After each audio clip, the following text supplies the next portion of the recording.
already know about the great pizza buffet at Pizza Perfect. Besides all the pizza you can eat, it includes spaghetti, breadsticks, salad, dessert, and drink for only $13 at lunch and for dinner on Tuesday and Friday and all day Saturday. Pizza Perfect on Coliseum Boulevard in Eastbrook.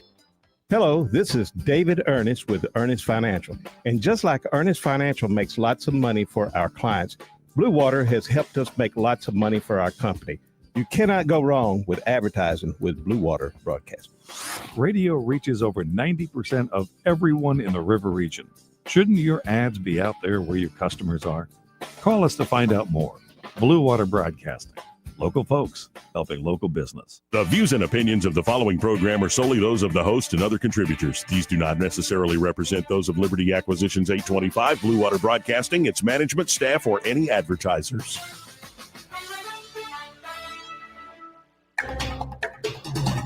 It's time for Montgomery's conversational radio show. It's news and views on News Talk 93.1 FM. To join the conversation, call 272-9228.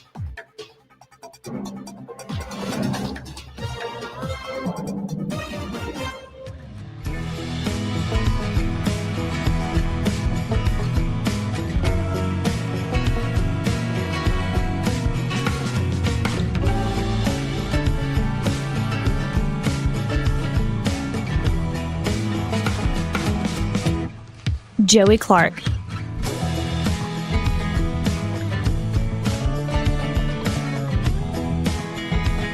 Welcome into the program. I'm your host, Joey Clark. Coming up a little later in the day, we should have City Councilman Ed Grimes joining us. He will be calling in about this budget being proposed and haggled over between the mayor and the city council. Should have a big vote on this budget for the city of Montgomery tomorrow night. Apparently a lot of leftover money. For instance, you allocate money, you budget money for police officers, you get nowhere near that amount, and so you have all this leftover money, and what do we do with all the leftover money? And I think you have a lot of members of the city council fighting to get some of that leftover money so they can direct it, especially to things like paving projects. So we will talk to Councilor Grimes. Hopefully we'll be talking to Andrew Szymanski on Wednesday after the vote at a regularly scheduled time. And then at 2 o'clock today, we have the current auditor for the great state of Alabama, Andrew Sorrell, calling in.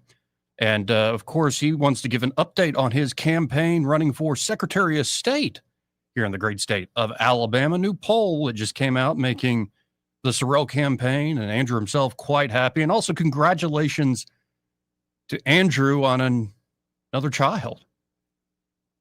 Just had a baby born over the weekend. So look forward to talking to Ed Grimes. Look forward to talking to Andrew Sorrell. Looks like I will, before having those gentlemen on, be mostly flying solo. Nobody in the studio with me today, other than my big boy self, if I want to boast that way. And I just want to get this out of the way first. A little bit of a recap of how I experienced this. Then in a second, we will go to clips. J.D. Vance, the vice president of the United States, is hosting the Charlie Kirk show as we speak. I was watching it as he began at 11 our time. Be hosting for another hour. They're doing it from the White House, having in Stephen Miller, but also friends of Charlie Kirk. But I repeat myself, I think people fail to understand. Not only did so many people within the White House, within the conservative and Republican circles, and beyond that as well, loved this guy. And many in the White House were not just colleagues, but close friends with this guy. And testimony and tribute and eulogy after eulogy that I read, other than a few who, well, can't see past their own politics. Most of these are pure beauty. In particular, the speech given by Charlie's widow, his wife, Erika Kirk. Especially the part about having to talk to her 3-year-old daughter about where daddy is.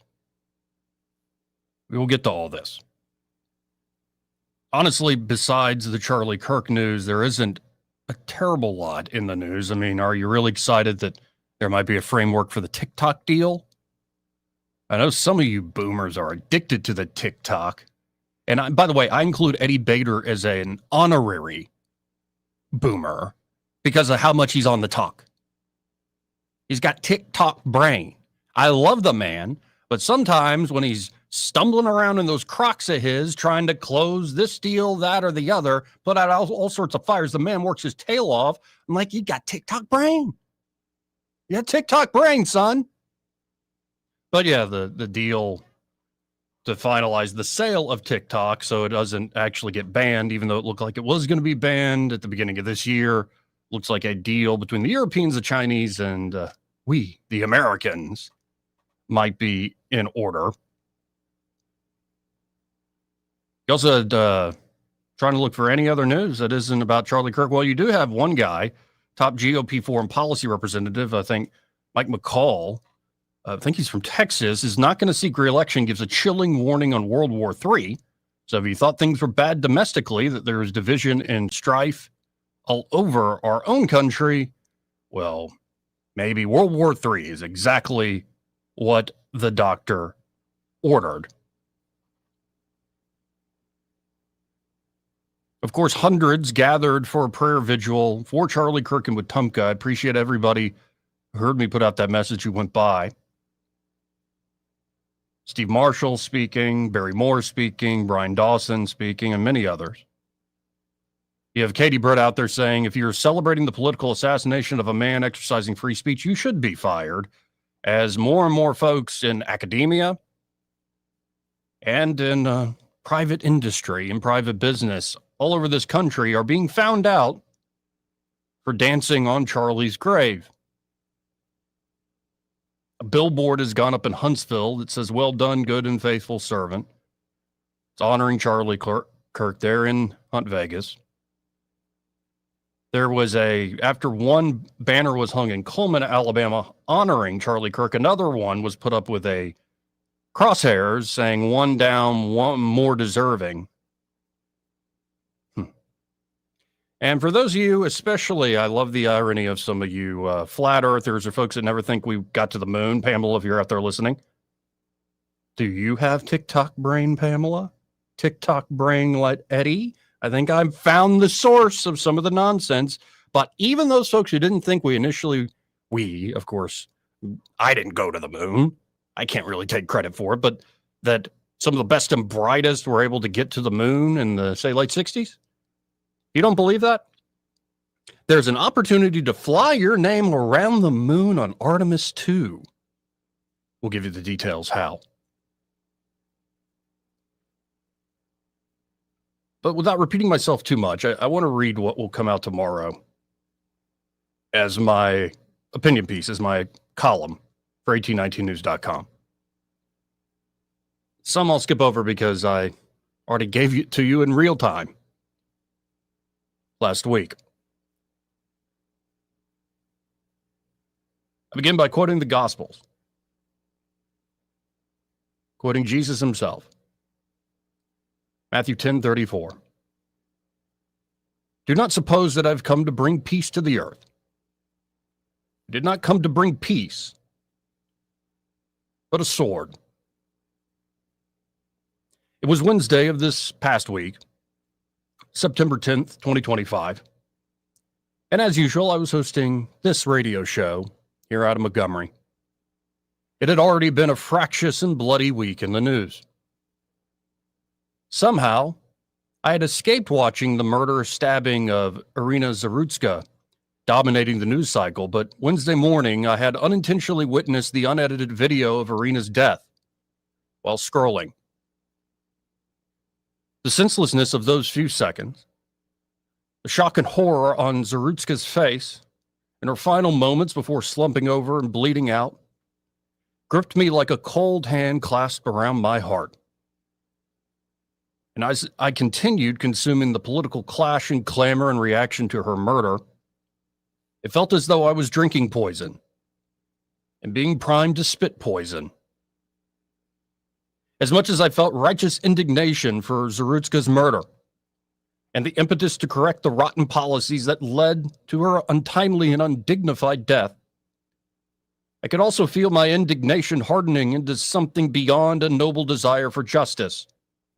Righteousness calloused over with resentment for the inhuman spectacle modern media makes of our all-too-human tragedies. As an attempt at remedy, I returned to a reoccurring personal theme of mine for Wednesday's radio show. The tyrant in you is the tyrant in me.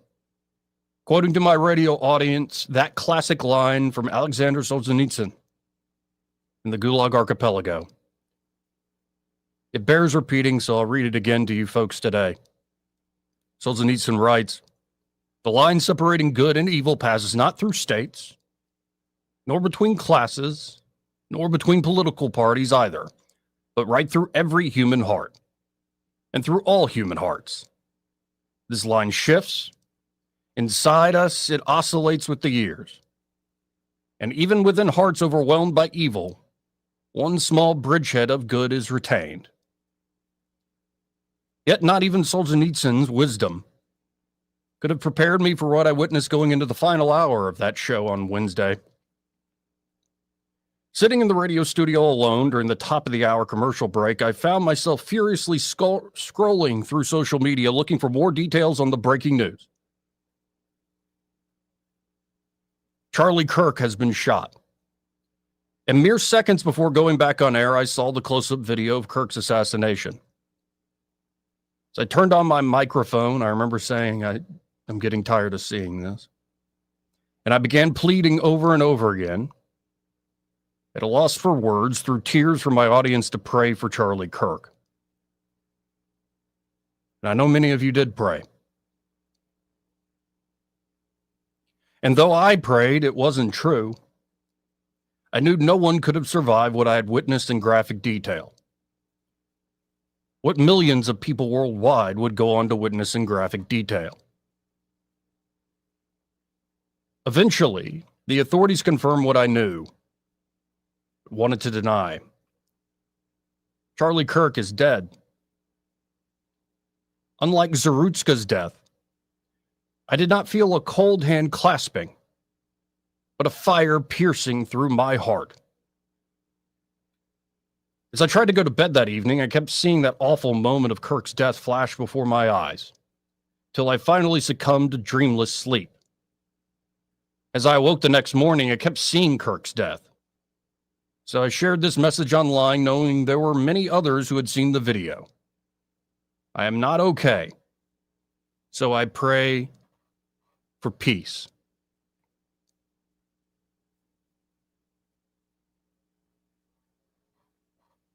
I shared that message many times last week. You know it.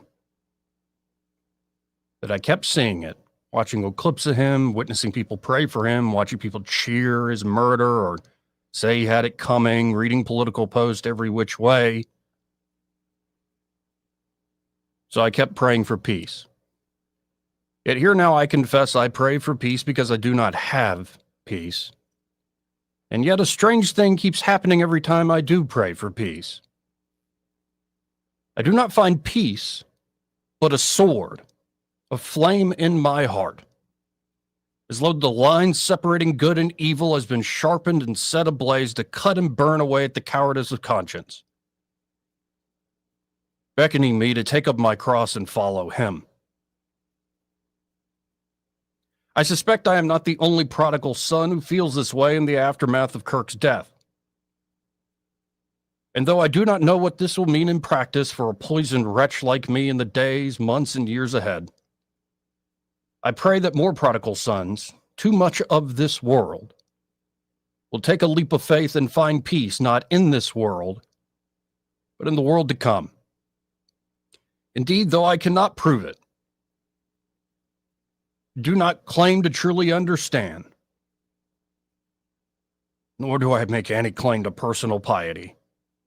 The fire in my heart that is still raging tells me Charlie Kirk was martyred for living out and courageously sharing his faith in the gospel of Jesus Christ. Charlie was put down because he was too good for this world. May we all strive to be so good that this world must put us down too. Welcome into the program. I now want to shift gears. Stop talking for a bit myself. Again, we will have Ed Grimes talking about local matters, the city budget being proposed, and the debate over what to do with excess funds. Isn't that a fun argument to have? That we got excess money that we took from everybody for their own good. We'll talk to Ed about that. And then, of course, Andrew Sherrill. He's currently the state auditor. He's running for Secretary of State here in the great state of Alabama. He wants to call in about a new poll that he is very excited about. And we'll also get his take on what's going on in the world, in particular in regards to Charlie. But this morning, our time at 11 o'clock, the vice president is probably still hosting. The vice president of the United States hosted the Charlie Kirk show. Honestly, I hope they keep this show going. Not this one you're listening to, but I hope they keep the Charlie Kirk show going. To showcase those fighting for the cause Charlie fought for, that so many of us believe in. We clearly have our disagreements. You want to see the party of disagreement, the party of rough and tumble debate, the party of all sorts of tensions, doesn't quite fit. It's the right these days. It is the big tent. The beauty of Charlie's ability to navigate all those tensions, all those different interest groups, well, that won't be replaced. But I hope they keep that chair open and that microphone on for anybody that they find who is inspired and carrying on that message. So here is the Vice President of the United States. Again, this was about an hour and a half ago, hosting the Charlie Kirk show in honor of his friend. Let's listen in. Here, live from my office in the White House complex, and filling in for somebody who cannot be filled in for, but I'm going to try to do my best. My dear friend, the great Charlie Kirk. The last several days have been extremely hard for our country. They've been hard for me, hard for my family, hard for the countless people in this building who knew and loved Charlie Kirk. And of course, they've been hardest most of all for his darling wife, Erika, and their two beautiful children. The thing is, every single person in this building, we owe something to Charlie. He was a joyful warrior for our country. He loved America. He devoted himself tirelessly to making our country a better place. He was a critical part of getting Donald Trump elected as president, getting me elected as vice president. And so much of our success over the last 7 months is due to his efforts, his staffing, his support, and his friendship. I don't think that I'm alone in saying that Charlie was the smartest political operative I ever met. Everyone knew him as this fearless debater, this guy who would take the conservative message into hostile places and inspire younger generations to have courage. One thing that's hit a lot of those young Americans over the last week was how Charlie was there for them when others were not. When they were afraid to speak their minds, when they were afraid of what a professor would say, when they were afraid that they would be shouted down by their peers, Charlie was there, showing them that they could be courageous and that they could be bold. Charlie was a visionary. He was a luminary. He brought together people. He didn't just teach people how to speak. He didn't just teach people what to say. He didn't just teach people they could actually speak their mind on campus. He created a whole social network for an entire generation of young people. I know people who met their husband, who met their wife, who met the best man at their wedding at a TPUSA event. Because as you guys all know, it's not just about speaking our mind, it's about making friends along the way and creating that support network that won an election and that staffed the current federal government. I owe so much to Charlie. I've had friends reach out in just the last couple of days who sent me messages, screenshots that they exchanged with Charlie in the run-up to me getting selected by the president as his vice presidential running mate.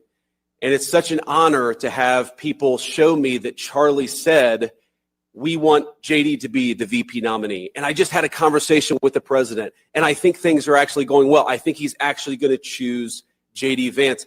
Do you know what it means to me that such a good guy, such a good friend, such a lion and visionary of our movement was advocating for me? So I wanted to use this show today to advocate for Charlie, to talk about him, to talk about what kind of a guy he was, to talk about what kind of a man he was, what kind of a husband and father he was, and to take people, most of them from inside the administration, but some of them from without, who knew Charlie best, and to talk about what he meant to them, what he meant to this administration, and what he meant to the conservative movement. Now, I was very honored a couple of days ago on September the 11th, 2025, to fly out to Utah, where Charlie was shot and killed, to meet his wife, to meet his mom and his dad, his sister, all just incredible people who didn't deserve to have this happen to them. And I was also honored to be able to take Charlie's remains from Utah to Arizona. It was an amazing, amazing thing. It was heartbreaking, and it was sad, and it was terrible. But what an honor it was for me and my family to be welcomed in to the Kirk inner circle at their moment of grief. There are a few things that I want to talk about just from that moment. First of all, when I first met Erika, his lovely wife and such an incredibly brave soul, I'm not sure if you saw her remarks after Charlie died. If you haven't, I would encourage you to go and see them, because you see this raw grief and incredible courage all in the same moment. And that's what we need right now. We need to grieve, but we also need this courage in this moment more than we've ever needed it. She gave me a hug, and she was heartbroken, as of course she would be. And she said that she loved him so much. And I said, Erika, he loved you so much. He died way too young, but he died a happy man because of you, because of the family that you gave him, because of the home and the life that you guys had built together. And we sat for about an hour, and we talked about Charlie. And you know, in these moments, you don't know what to say. I'm a person who literally speaks for a living, and I had no idea what to say. And I didn't try to console her, because how can you console a person who just lost a loving husband and father? But we just talked about Charlie. We talked about who he was. We talked about some of our favorite stories. We talked about some of his idiosyncrasies and all the things that made Charlie Kirk who he was. And she said something to me that I will never forget. My wife was there. It was just me and my wife on my side, and then a lot of people from the Turning Points family, a lot of people from Charlie's family. And she said to me that Charlie never raised his voice, that he never cussed at her, that he was never cross or mean-spirited to her. And look, I'm a husband. I'm proud of being a husband. I think that on the great balance of things that I'm a pretty good husband, but I can never say that I was never unpleasant with my wife. I can never say that I've never raised my voice to my wife. Like most husbands, even the good ones, we're sometimes imperfect. And I took from that moment that I needed to be a better husband, and I needed to be a better father. Because of all these moments that I shared just in the last few days, the books that I've read to my kids, going up to their bedroom and kissing them and hugging them before bed, I just realized that all of these moments that I get to have, Charlie is not able to have them anymore. And Charlie's kids and his beautiful wife are not able to have them anymore. And maybe the best way that I can contribute and the best way that I can honor my dear friend is to be the best husband that I can be, to be the kind of husband to my wife that he was to his. You know, we talked all the time about the most important thing you could do is not vote for a particular candidate. It was to become, if you were a young man, a husband and a father. He talked about the joy that came from fatherhood, the joy that came from raising a family and being part of their growth and their development and all the incredible things that happen when you get to be a husband and father. And that is the way that I'm going to honor my friend, is to be the very best at that most important job that I can be. But that's not the only way that I'm going to honor Charlie. And there's going to be a lot of discussion over the next 2 hours of this radio program about what exactly that looks like. It's important, and Erika asked me this, to make sure that his movement, the movement that Charlie started, has to keep going. We have to build upon it. We have to add to it. We have to make sure that the next generation of young people feels confident and courageous to speak their mind and to speak the truth. We're going to talk about that. We're going to talk about why do we do this? Of course, we do this so that we can enact good public policy and take back our country. We're going to talk with senior officials in the administration about what we're trying to do to honor Charlie's legacy in that way. Of course, we have to make sure that the killer is brought to justice. And importantly, we have to talk about this incredibly destructive movement of left-wing extremism that has grown up over the last few years, and I believe is part of the reason why Charlie was killed by an assassin's bullet. We're going to talk about how to dismantle that and how to bring real unity that can only come when we tell the truth and everybody knows that they can speak their mind about the issues of the day without being cut down by a murderer's gun. We're going to talk about all of those things with friends of Charlie, with people in the administration, with people that he knew. You know, on a podcast a couple of months back, Charlie was asked about how he'd want to be remembered if he died. His answer: I want to be remembered for courage, for my faith. That would be the most important thing. The most important thing is my faith. And that was Charlie. And in this dark moment for our country, I think that's the greatest lesson any of us can take from Charlie. To have faith in the Lord and to be bold in how we glorify him.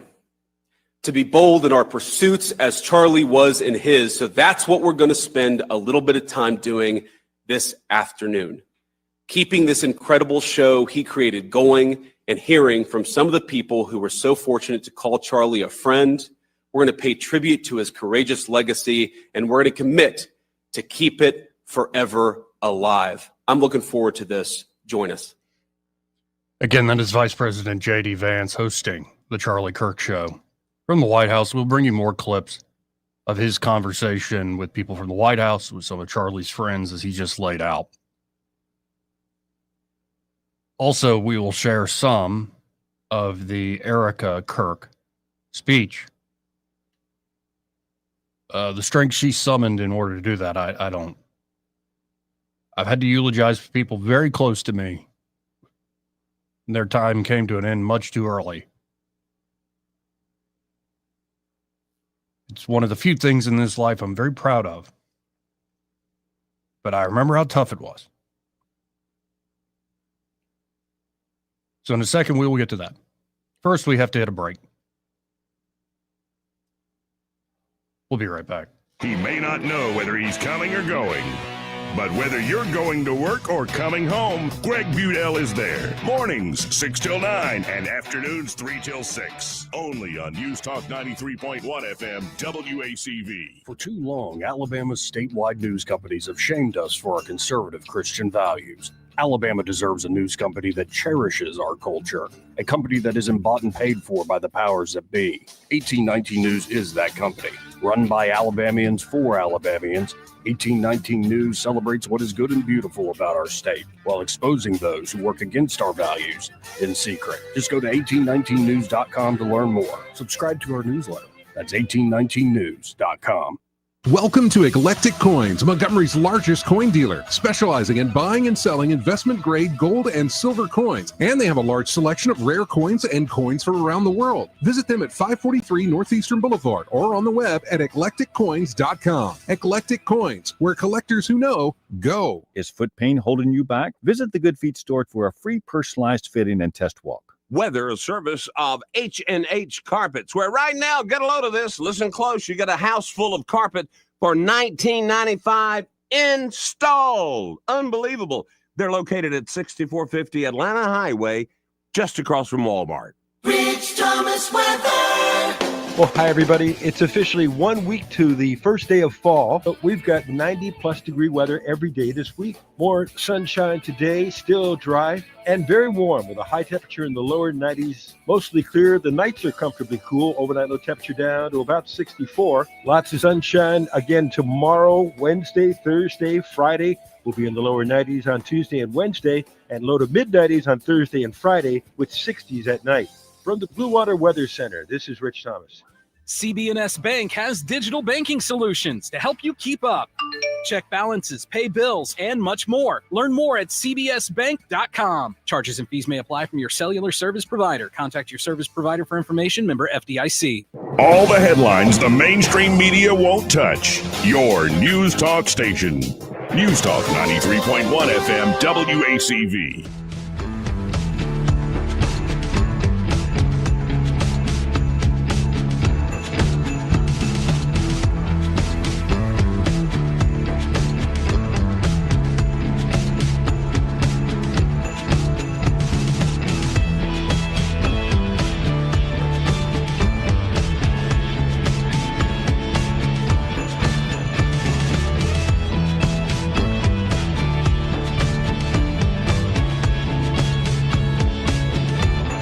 Joey Clark.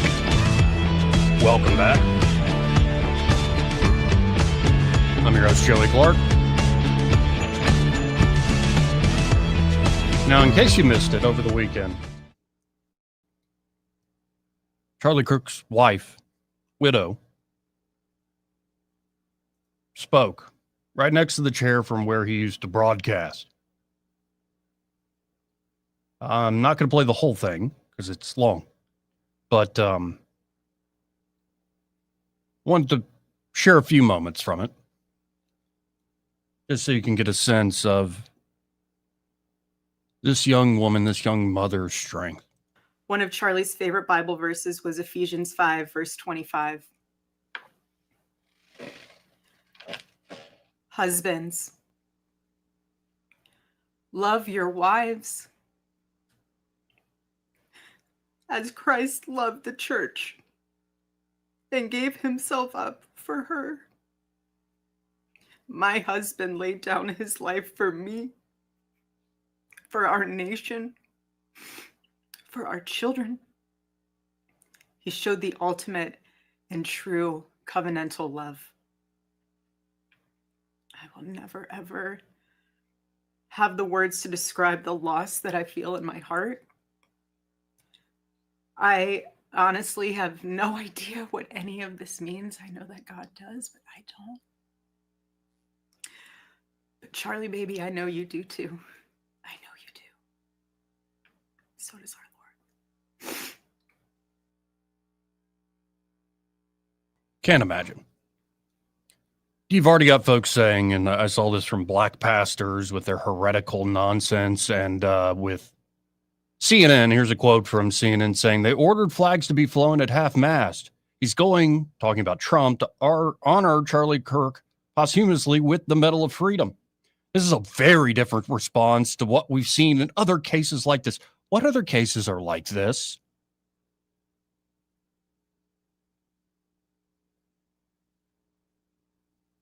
One-to-one. I don't just mean in the category of political assassination, because that did just recently happen in Minnesota. Political assassinations have been happening since the beginning of time. Heck, how many dozens were killed in the recent Mexican election? How many AFD party members ended up like 7 dead in Germany? All of a sudden, all natural causes, right?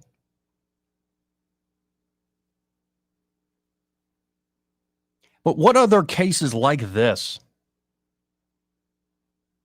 This guy was the child prodigy of the burgeoning conservative movement.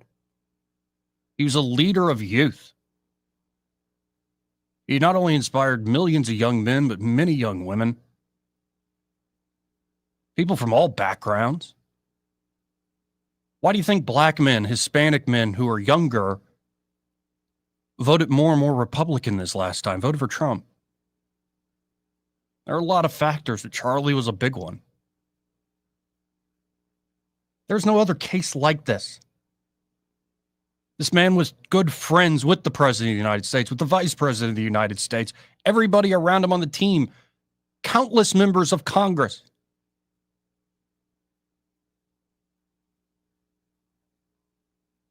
There's enough audio and video of Charlie Kirk that we could play it over and over again for days and days on end and still not run out. I would guess tens of thousands of hours. He was well known to those who loved him and well known to those who hated him. And again, he was only 31. The father of a little girl who's only 3. What other cases are like this? But that's what you're hearing from CNN. You're hearing from execrable people that call themselves pastors. That's what I was going over last week, that because, you're suffering, you probably brought it on yourself, and your suffering isn't as bad as my suffering. In fact, my narrative, my story of suffering is so much more Christ-like than yours. I think that's the wrong message.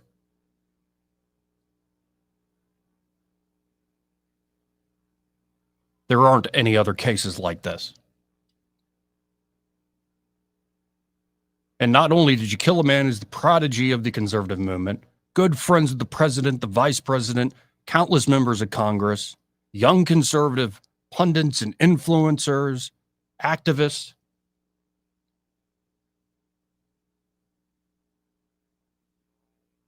A man who, first and foremost, was his message to young men is get married, have kids, start a family. Not only did that guy get put down, we also all had to see it, a lot of us, in graphic detail. So I'm sorry. I expect the political spin. I expect the, don't blame me, I didn't do it. I called you a Nazi all the time. I think you're the scum of the earth. I put you on my hate watch map, and I constantly belittled and twisted and perverted what you were actually saying in order to get my own political benefit out of it. Because that's what most of this is. When they say he's full of hate, it's just the bigoted language of a proud left that always thinks they're on the right side of history. And by the way, the moral currency you earned from your martyrs from the 1960s, it's pretty dried up. That account is now overdrafted quite a bit.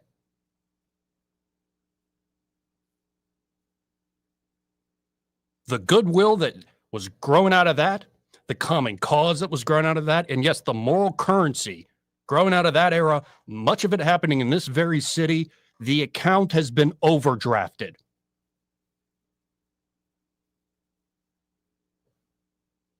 And I pray we aren't going into a new era of new martyrs. But right now we have a new one. This case is different. Something, I think, more profound than politics has changed in a lot of people. I don't know exactly what that means, but I can feel it with all my being. This case is different.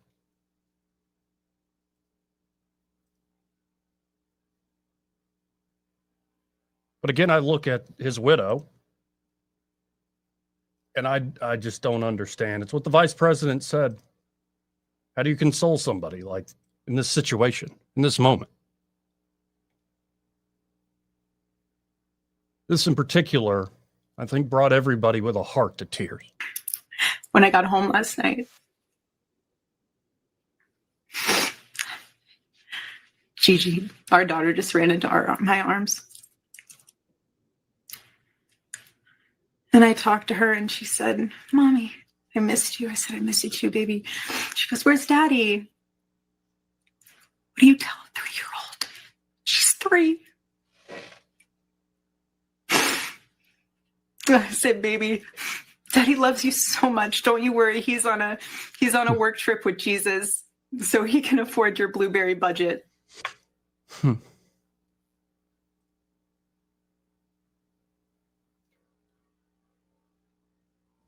Keep praying.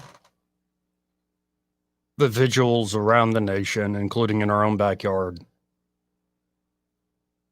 is what we need. We need peace in the world to come. But despite all the political spin and a lot of reaction from just a lot of ignorant people who make their living off ignorance and lack of, yes, empathy, despite all their spin, this time it's different. We'll be right back. Want to carry News Talk in your pocket? Download the News Talk 93.1 app from the App Store. Available on iPhone and Android. Never miss a moment. Download now. This is David Ernest from the Health and Wealth Show. We like to cut up and have fun, maybe poke a little fun at some politicians, but we don't take ourselves too seriously. One thing we do take seriously is your personal finances and your plans for retirement. You can tell by listening, we're a little different. Yeah, we like to have a good time on the radio, but we're dead serious about your financial future and helping you achieve your goals. At Ernest Financial, we're committed to giving you the attention you need. We don't treat you like a number. You're way more important to us. At Ernest Financial, it's about helping you today and preparing you for tomorrow. People call us who are on the verge of retirement, and they know they need a plan for the future. No matter where you are in life, Ernest Financial will help guide your every step towards retirement. Give us a call and let us show you what our individual customer attention can do for your future. Concerned about your retirement? Call David Ernest toll free at 833-596-7233. That's 833-596-SAFE. Looking for insurance, or maybe you're just not satisfied with your current carrier? How does quality coverage with local service and competitive rates sound to you? The folks at Stark Agency offer just that. Whether you need insurance for your business, car, home, or life, Stark Agency can help. As an independent insurance agency with over 20 of the top insurance carriers, Stark is sure to find the perfect match for you and your loved ones. Visit their site at starkagency.com or give them a call at 334-263-5535 for a quote today. We get Montgomery talking 24 hours a day. The River Region's most trusted voice. News Talk 93.1 FM WACV.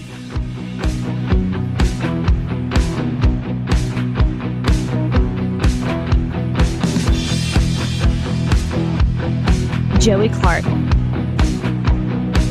Let's do a quick change of pace here.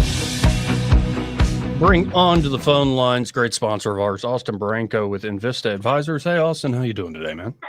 Well, having a great Monday, Joey. How are y'all? All right. Personally, all right. Though still a little bit of a mess, but not to focus on that. What's going on out in the economic world as you see it? Yeah. So economic outlook is a little bit weaker. Global growth is decelerating. So I think that, kind of like we've talked, I anticipate rate cuts this week.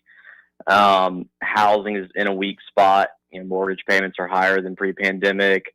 Kind of a shortage in inventory. I think people are waiting to move around until rates come down. We should get some type of relief there soon. Market is up, though. I think that lots of news on, I guess you and I were talking off the phone, this TikTok deal is interesting. I think when you get Xi Jinping and Trump in a room to talk, even if a deal doesn't necessarily materialize, when you see a country like China, who's typically seen as adversarial to us on an economic front, getting in a room and talking kind of shows goodwill. And so, China is going to be the second largest economy in the world behind us. And when the largest and second largest economies have dialogue, the market's going to see that in a positive light. So NASDAQ, Dow, S&P, Russell, they're all up today. Market's still pushing all-time highs. I do want to go back and talk about what we did last week, though, is a lot of these analysts do expect, a quick little pullback, kind of sell the news on this rate cut that we're anticipating. So, we may get a little bit of volatility later in the week. But as far as I'm concerned, I think the market's in a good spot, and we'll see how this rate cut affects ongoing market performance. Well, in my next question, I appreciate that breakdown, and I'm not trying to put you on the spot because I could just administer this is a cone of speculation, folks. We're just speculating here. But when you see the United States going into, say, negotiating with China, do you think we, the United States, have the leverage, for better or for worse? I definitely think we have leverage. Absolutely. I mean, if it were to get to a point where we were to sanction or increase tariffs, there's no doubt that we can put more pressure and pain on any other economy in the world than they can put on us. So there is no doubt the United States has leverage. Now, if there's a breakdown in communication and we try to over leverage and, they push back a little bit, it could end up being worse off for both. But make no mistake, we have leverage, and it would be much worse for them than it would be for us if there was a breakdown in communication. Well, and I'm glad we're at that point and that Trump and team are forcing the conversation now at that point rather than, 10 years later?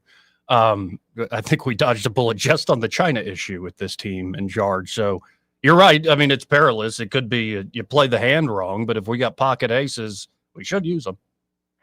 Yeah, that's right. And I think the big thing, though, is we have the leverage, but to communicate and not have to use too much leverage would be ideal for everybody. Yeah. I agree, though, if we had avoided having this tough discussion now and we had gone through another, maybe one or two presidential cycles of leadership that allows, foreign adversaries to continue to dominate the economic landscape, we would begin losing that leverage. So, still playing our hand while we have the leverage is definitely the way to go.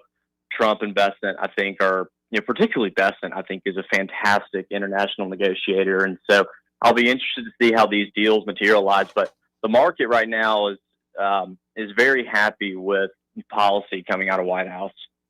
Well, folks, if you're looking for this sort of insight and expertise, and he's just one of them over there, and I don't mean to put you down. I'm trying to raise you up. You got just this. It's like the Avengers over there at Invista Advisors. Like, if folks, great team over here, and I am fortunate to work underneath a ton of experts in various fields. Brant is our leading economist. He's been doing it for over 30 years. We got Mike running the consulting desk, buying and selling companies, and then we've got a slew of CPAs in-house and partnered CPAs, and then a slew of attorneys that we partner with too for estate plans, simple wills, trusts, things like that. So, I mean, our team here, like you said, I like you comparing us to the Avengers, but we really do have a team with ton of quality across, multiple facets of finance. So, anyone listening, if you got any questions, give us a call. Happy to help you out. Folks, that number for Invista Advisors, 387-0094. And when you call them at 387-0094, be sure to say, hey, I heard Austin Branco on the radio with Joey Clark. Awesome. Thanks, Joe. You have a great week. Appreciate it. You too, Austin. Again, folks, that's Austin Branco with Invista Advisors. The opinions voiced in this material are for general information only and are not intended to provide specific advice or recommendations for any individual. All performance referenced is historical and is no guarantee of future results. All indices are unmanaged and may not be invested into directly. The opinions expressed in this material do not necessarily reflect the views of LPL Financial. Securities offered through LPL Financial, member FINRA SIPC. Investment advice is offered through Invista Advisors, registered investment advisor, and separate entity from LPL Financial. Let's go to the phone, see who this is on line 2. You're on there. Who's this? Hey, Joey, it's Clark. Hey, Clark, how you doing?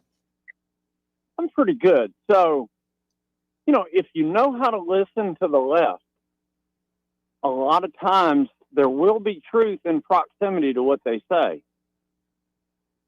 Oh, sure. Now, is there any doubt in your mind that Charlie Kirk was filled with the Spirit of the Lord? No doubt at all.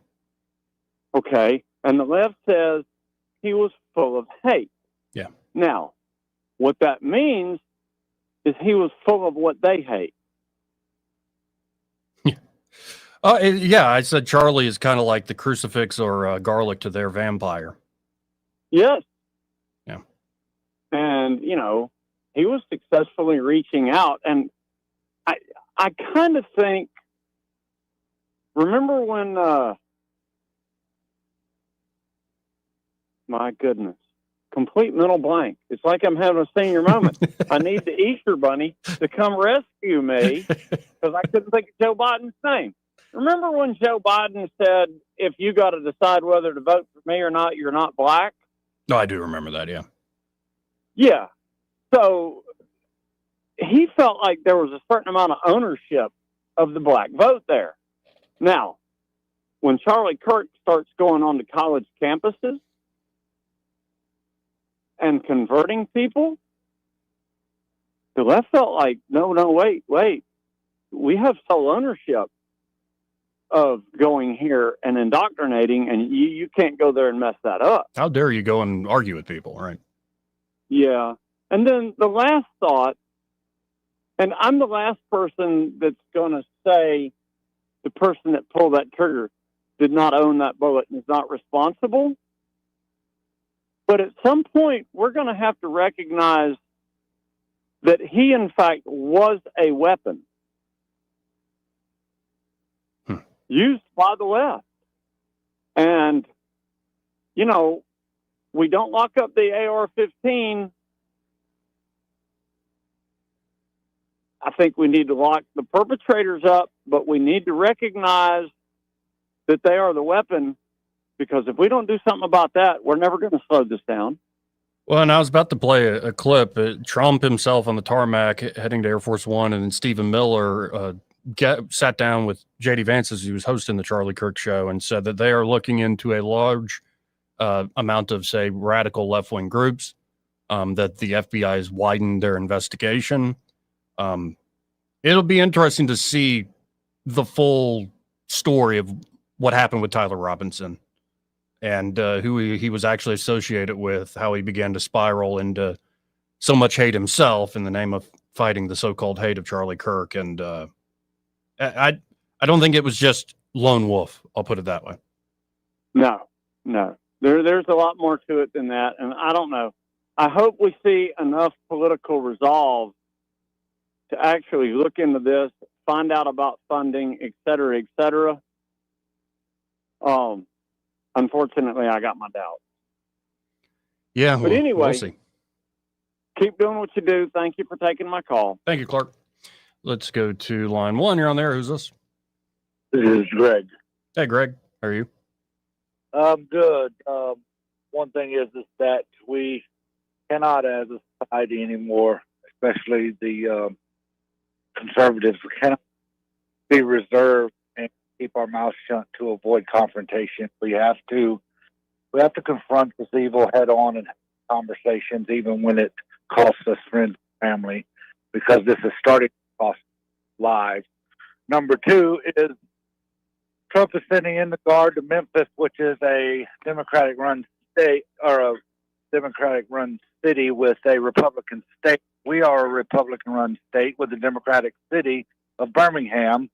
At what point do you think we may get some help in Birmingham to clean up the crime there? I'm going to hang up and listen. Appreciate it. Quick answer is I don't know if the Ivy administration would be willing to say, come on in, sugar. But I have a sense that Coach Tuberville, once he becomes Governor Tuberville, if needed, would be all for something like that. And, you know, Ivy and team might surprise me. I'm sure the AG's office and Hal Taylor at Aaliyah and sheriffs all over and local PDs even all over would love this. Now, in terms of Mayor Woodfin's office and Mayor Reed's office, will they love it? Probably not. But it could happen earlier. But Memphis is, I think, a first good case because the astounding amount of crime. Montgomery, I think, can continue to improve with all the above sort of city, county, state continue to work together. Birmingham's a little more complicated because it's a bit more sprawling. So, yeah, maybe you get federal assets for that situation. Got to hit this top of the hour break. I should have Councilman Ed Grimes from the Montgomery City Council to talk this proposed new record-setting budget after the break. Broadcasting from the Riverside Chevrolet Master Control Center, this is WACV Cusada, News Talk 93.1 FM. When it's Chevy, it's Riverside. With SRN News, I'm John Scott. Authorities still investigating about what motivated the fatal shooting of Charlie Kirk at a college in Utah. Formal charges will be brought this week against 22-year-old Tyler Robinson, the man they arrested in connection with the killing. Secretary of State Marco Rubio is in Israel as it intensifies attacks on northern Gaza. Rubio's two-day visit aims to show support for Israel, which is facing isolation before a UN debate on a Palestinian state. Israeli Prime Minister Benjamin Netanyahu opposes this recognition. Windsor Castle staff are busy preparing for a grand event. King Charles is set to welcome President Trump for his second state visit this week. Stocks are mixed, the Dow dropping 23 points, the NASDAQ Composite up 166. This is SRN News.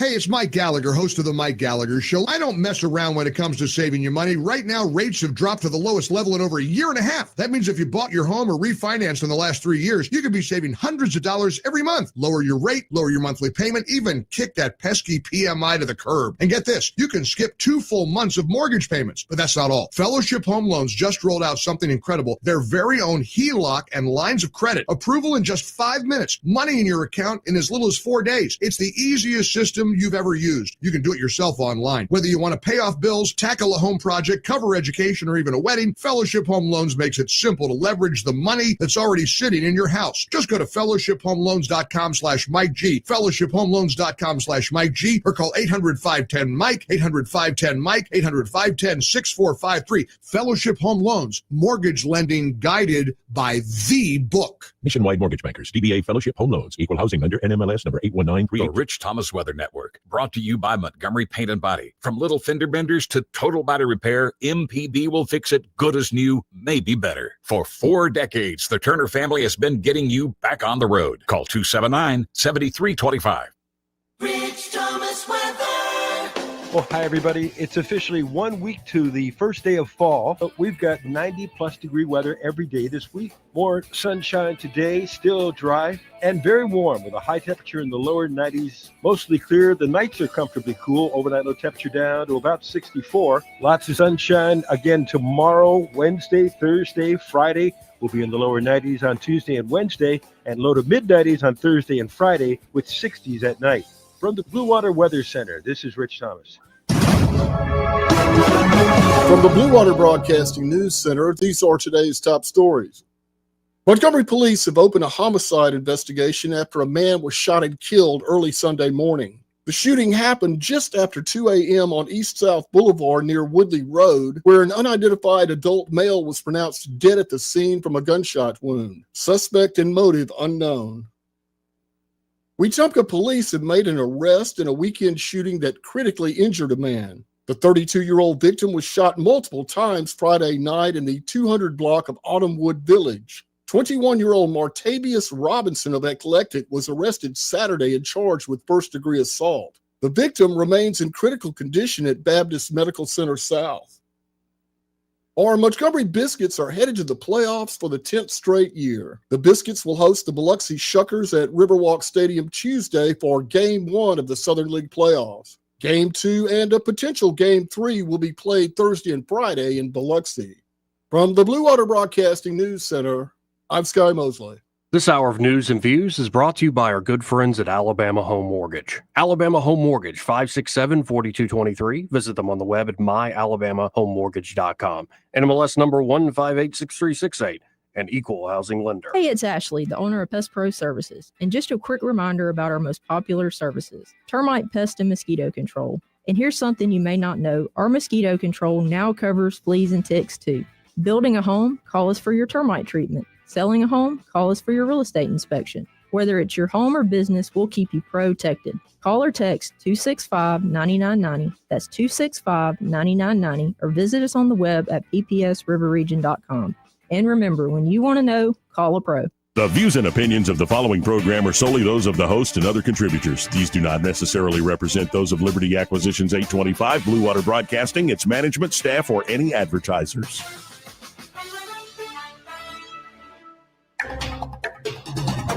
It's time for Montgomery's conversational radio show. It's news and views on News Talk 93.1 FM. To join the conversation, call 272-9228. Welcome back.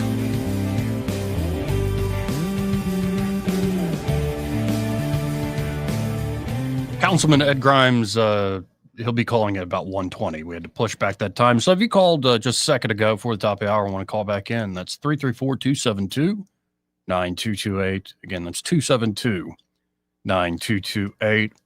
Here is Stephen Miller. This is Stephen Miller, top advisor to the president, sitting down with the vice president of the United States, J.D. Vance, as Vance was hosting in honor of his friend, the Charlie Kirk Show. Here you're going to see and hear Miller describing what Kirk meant to so many at the White House. For 10 years, he was a treasured friend. And, it's going to sound, he made you believe more in yourself, is the best way I could put that. That's right. He was your biggest cheerleader. He would, if I was working on a hard project, an important executive order, a major new initiative, he would give me the strength and the focus to get it done. That's right. He was everybody's supporter, enthusiast, cheerleader, promoter. He made all of us better every single day. The memory that I keep turning to is not a single memory. It's a period of a couple months after we won the election. And Charlie was in the campaign or the transition office every single day. And from dawn till dusk, volunteering his time to get into the weeds, the nitty-gritty of government. And he was so damn excited. I mean, it really hurts to think about it right now. He was so excited about all of us being here. And we would be talking about every executive order, every new regulation, every new policy plan. It was such a thrill for me to get to spend a few months of my life because, he came from the nonprofit, the activist world. I came from the government world. And in this transition, to be able to work hand in hand, take all of his ideas from being the leader of TPUSA, spending time with college students, spending time with activists, and then be able to be with us at the transition to plan out the next step of our government, that was an experience for which I will always be grateful. And the last thing I'll say is that, to my earlier point, Charlie would send me messages all the time, just saying, great work, or here's a new idea, or here's what I think will take this to the next level. And I took them all to heart. And God, I just love the man so much. Again, that was Stephen Miller getting emotional as he was recounting his love for Charlie. In terms of what might happen in an actual official response from the administration, from the Trump administration, well, we don't have exact details, but we can get a sense of it. Here again is J.D. Vance interviewing Stephen Miller on the Charlie Kirk Show. Through at a high level, like what you and I have been working on, what the whole administration has been working on to try to make sure that we don't reward and promote this craziness?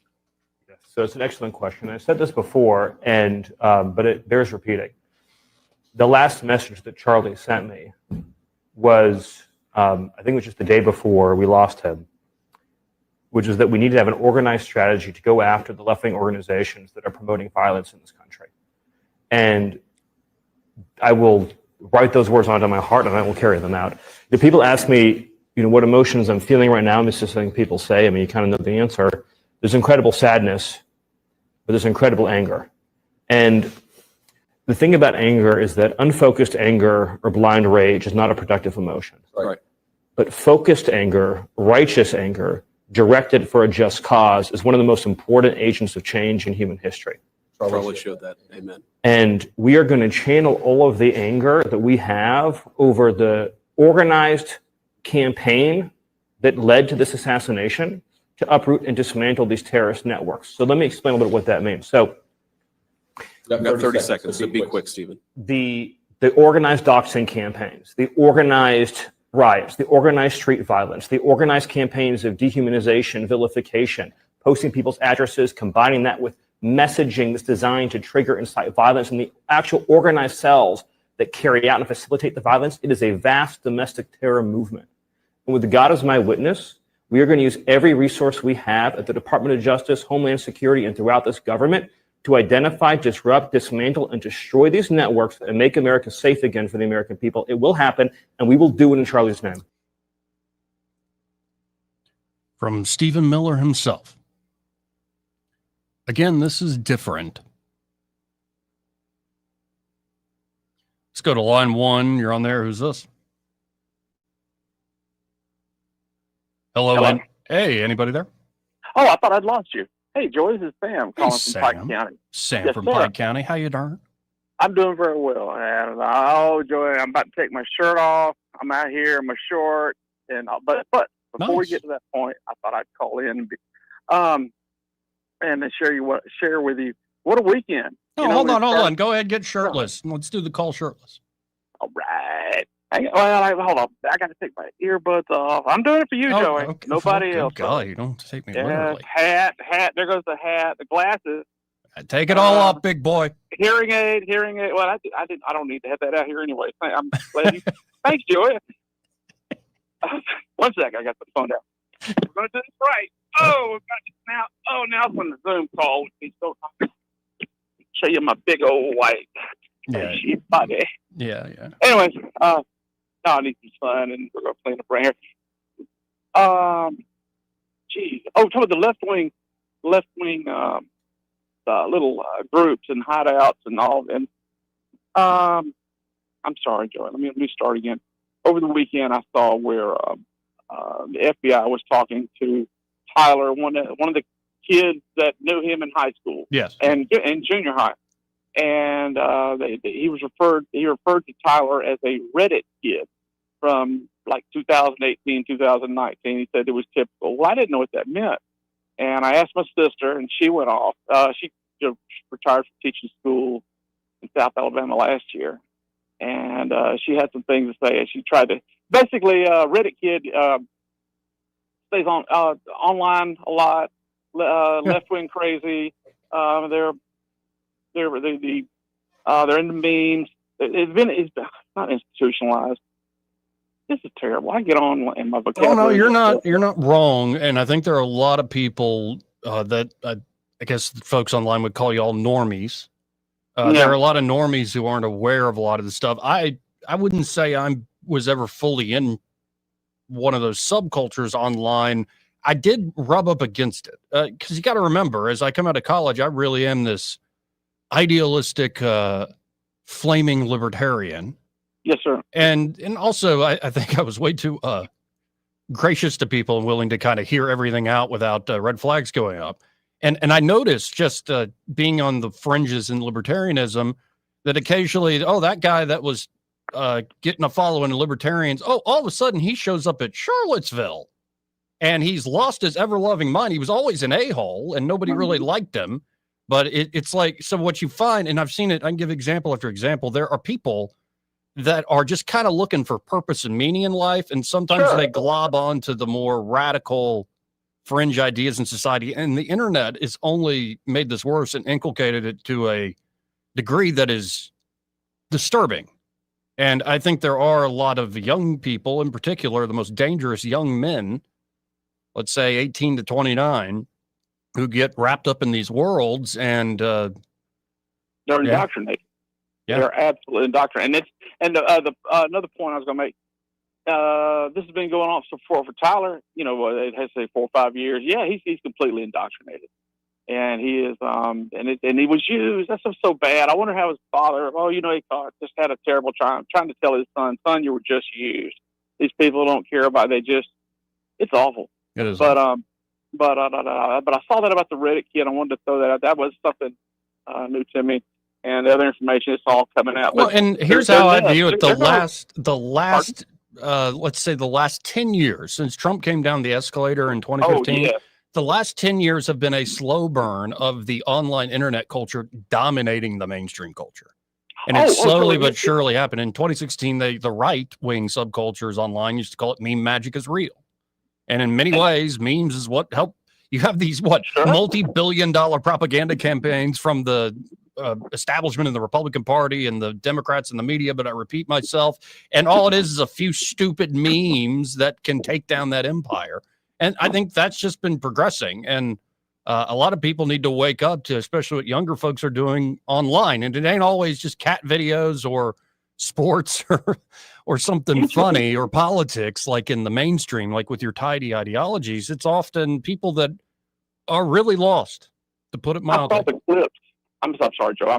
I saw the clips of Charlie Kirk, asking students. They would repeat they could get no farther than the meme or the little talking point, and then they're dead in the water. Charlie would ask people, well, what does that mean? And you have to stop and say, there was something else. But anyways, let me go, man. I'm gonna get out here and get busy, but Well, you already got your shirt off. You're already ahead of the game. The age is culture. I've heard this several times. We're now entering the culture, or the age of responsibility, and that, that's going to hurt some feelings. That all these people, I'm used to, on the internet and just say anything and whatnot, just be hateful and crazy. Yeah, you can do it, but you're going to pay a price, and that's what it looks like is happening. They're going to round up a bunch of Tyler's buddies, squeeze them. All right. Well, I appreciate it, man. Thank you, sir. Thank you very much. Have a good one. Again, Sam from Pike County calling in with his shirt off. If you would like to call in, preferably with your shirt off, 272-9228. That's 334-272-9228. We got another call rolling in here. You're on there. Who's this? What's going on, my friend? This is Duke. Hey, Duke, what's up? Oh, man, I just sitting there thinking, and I'm going to reserve my opinion about Charlie Kirk right now. I hate that it happened to him and all of that. But the only reason I'm calling now is I just wish that this energy was put toward these babies that have been killed for the last several years in these schools, man, getting mowed down. Okay? That's where my heart is. I want this attention put on our kids. Okay? That no fault of their own, they just going to school every day, man. Yeah. And kids should be protected. Okay. But this is a very different case, Duke. They're not getting Duke. This kind of praise, man. They're not getting this kind of praise. Yeah, but Duke, this is a very different. This is a very different case. And all that. There's no different. This is a very different case. Could I explain it to you? Go ahead. It's two factors. You could have no name. Like most people don't know your name, especially not your government name. Don't know my name even. If we're, God forbid, murdered, it's awful. And you would hope the people that love you cry for you. And I've come to the slow realization over seeing what we've seen this last week. There'd probably be some folks in this community that would laugh at it or be like, he got what was coming to him. But we wouldn't make national headlines unless there was a video of us being murdered. And in a pretty cold-blooded, crazy way. Oh, that would go viral. Now, add to that, you don't have no name. You are the child prodigy of the right.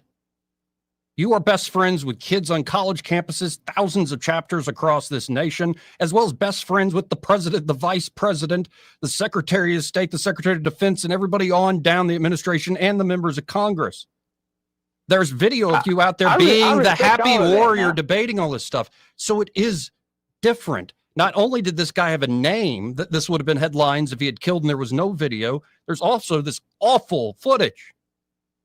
And I hate that it has to be that way. But like George Floyd didn't have a name. The reason he became that household name was the video.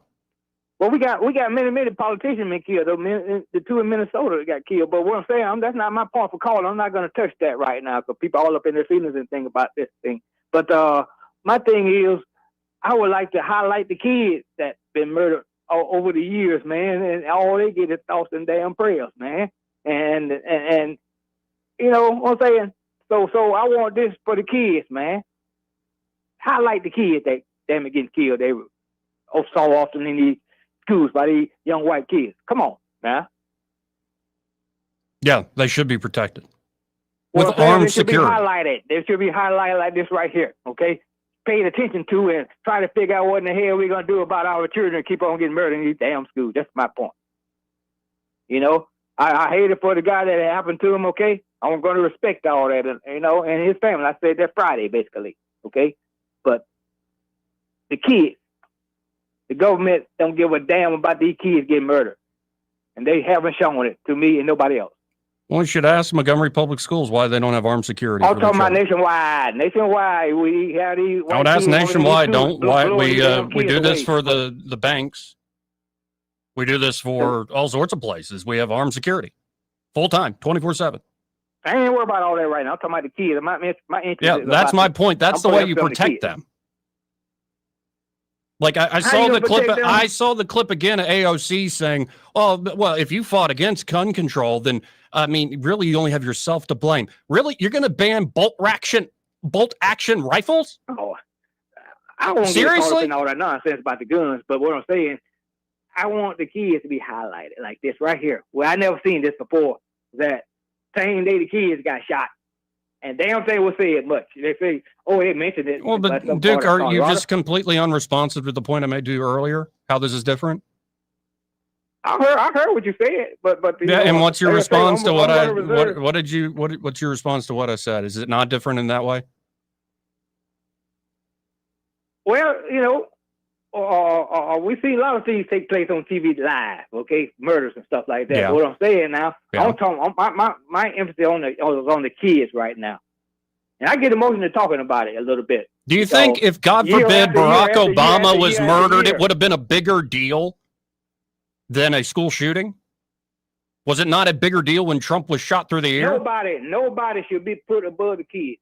I'm gonna say it like that right Okay. there. Nobody. I'm just talking reality, I don't care man. who it is. I'm just speaking. I know where we are in reality, but in the real world, that people claim they love their babies, and these mothers and fathers get up every morning and dress their kids up to go to school, to learn, and hoping they're being protected. And damn it, somebody go in there and mow them down with a fucking assault rifle. Oh, I'm sorry to say that, but you know what I'm saying. It shouldn't happen. I know it. That's my only thing I want to say about this today. Okay. All right. Later. Anyway, let's go to line 2. You're on there. Who's this? Hey, it's Master Thespian. Hey, what's up? First of all, I agree with the way you answered Duke. Yeah, this is different. But I was very struck by the fact that Duke was concerned about the kid. I asked him the next time he calls up, give us a name. Yeah. If you want to give us the argument that these kids matter, why didn't you tell us who they were? Why are you just using a generic the kids? Good question. It Good feels point. to me like he's trying to manipulate us. That he doesn't have an argument. He's just trying to make a silly point. I'm sorry. I'm still processing all this too, man. Me too. It's been a long week. Now, believe me, I'm trying to hold back a great deal of anger right now. Yeah. Well, there's some people that put out one particular quote by Charlie Kirk out of context, and I got to see the entire quote in context. And one of the things he's trying to point out is like, look, there's more people killed by driving cars every year. Are we going to ban cars? Right. There's more people killed through alcohol. Are we going to ban alcohol? That happened once before. We see what happened, right? Right. There's this knee-jerk reaction by some people that we just need to ban all guns, and they're not looking at all the ramifications. And they're living in a decision. fantasy land. I know. In a castle with no moorings to the earth. I know. So, like, if you want to protect the kids in schools, you need armed 24/7 security. That's competent at their jobs and they're paid well to do it. Yeah, and when it comes down to it, it was the decision of that person to pull that trigger, not the gun that killed Charlie Kirk. Correct. Thank you, And Master. we got to deal with the hearts of men. Thanks, babe. Bye. I'm wondering, line 3, you're on there. Who's this? Joey, is this me? Yes, Councilman Ed Grimes on the phone. How you doing today, Ed? Good. How about yourself? Honestly, just processing so much of the events of the past week, but I honestly will find it refreshing if we could talk about some local government stuff. And I know there is a argument going on, or discussion, or however you want to characterize it, about this big record-breaking budget, especially excess funds carried over from last year. So for folks who don't really get the gist of what I'm talking about, what's going on here? Well, we're voting on our budget tomorrow night, the operating budget for the 2026. And there's a piece of that we'll amend the operating budget for 2025. And we hopefully will separate that out because of the last 3 years, we've had about $114 million of excess funds. And when we vote to amend the previous year budget, it lets the chief financial officer, mayor, whoever put that where they want that money to go. And that money, you can look on the audit, you can look on probably page 55 or audit. Anybody wants to look at it. Audits online. And you can say page 54, 55. You can say over 51 million went into a capital account last year, a capital project account. So my biggest concerns with the budget this year is that we as a city council try to any excess money from the 2025 year, we get that money and we put it back in the city for road paving and some of that infrastructure stuff that's going that we desperately need. We will probably we will try to get some of the money from the police. And let me just make this very, very clear. We are not in any shape or form cutting the police department. Not at all, not at all, and not at all. There was another council person who wants to talk about moving about $8 million out of that budget and put it in road paving, exclusively contracted out, roads, bridges, no parking lots, no equipment, just paving, because we got a lot of paving that needs to be done. And the police budget, we budgeted for about 400 officers, and we're not going to get there. Right. And we hadn't been there in years, so we've got a bunch of money. 2 years ago, we had about $14 million left unspent in the police department. This year, ballparking will be 10 to 11 million. So we want to try to avoid that next year and take that money and put it to work in the year. So that's kind of one of the things. We've got a fire department raise. The fire department wants a raise. I am for them getting a raise. I don't know if we'll get I don't know if we have the votes or not, but they want 10. Hopefully we can get 5. 10%, 5%. Right. Yeah. So that's kind of where we're at. That's the big items for me, is moving that money around. But the key for us is to not vote, to split that out so we can have extra money. And then we won't know that extra money to probably October, November. And then we take that money and then we said, okay, now we know what the number is. Let's divide it. Let's put this in road paving, or let's put this in something else. And then we go to each member of the council to kind of use their discretion along these lines you're already laying out. Yeah, a little bit of that, but mostly okay. Our road paving department, we've got some major thoroughfares that look terrible. I know Highway 31, you leave the water park and get a Pratt. Well, it's not even a good dirt road. It's spots. And Atlanta Highway, Madison Avenue's bad. I think it's Narrow Lane or some of those. We've got several major thoroughfares that are bad, and I would like for us to have, if there in fact is some big money, we take that and start on those projects, and then our councilman could take some of our money and work on the little smaller streets in there. Okay. And is there any pushback? This seems like a good idea. I know there's been extra money left over, and I know there's a lot of want, if not need, for raises. But if you don't get what you want, where does all the extra money end up again? Just to underline that point. It'll wind up, if we don't divide it out, we vote on this, it'll wind up and it'll be at the mayors or the CFOs, or whoever makes the decision. Okay. And it'll be probably put in a special project account. So we want to make that money. There's only a few things the city council can do, and controlling the money is our time of the year. And quite honestly, we've not done a great job over the last 2 or 3 years of doing this. Probably because we didn't. I think when we vote to amend that, we didn't understand what that meant. Okay. To be quite honest with you. Well, that makes sense. We understand what it means now, and we knew there was money there last year. We just didn't know how to get it. So that's going to be the big vote. And I would say everybody reach out to the city council, make sure that we don't vote. We vote to split that out. You vote on the budget, and I think we can come to a resolution voting on the budget. I think we can get there on the 26 budget. It's the amending the 25 is where we need to wait for at least a month or two to vote on where the money is. And what we have and what we're going to do with that money. So you think the 26 budget will sail through tomorrow night, and then you can just giving it back to you? Well, I don't know if I'd use the word sell, but if we get some money for road paving out of it and get some kind of raise for the fire department, I think we're not that far apart. Let's just say that. Yeah. And then on the excess monies, that can be amended at a later date. Correct. What I would hope for is that we don't vote to amend it and we wait a later date, and then we can say when we know what the number is, if it's 30 or 40 or 50, or whatever the number is. We don't know what that number is, right? Okay. No, that makes a lot of sense to me. And am I leaving anything out before I let you go? I appreciate you calling in.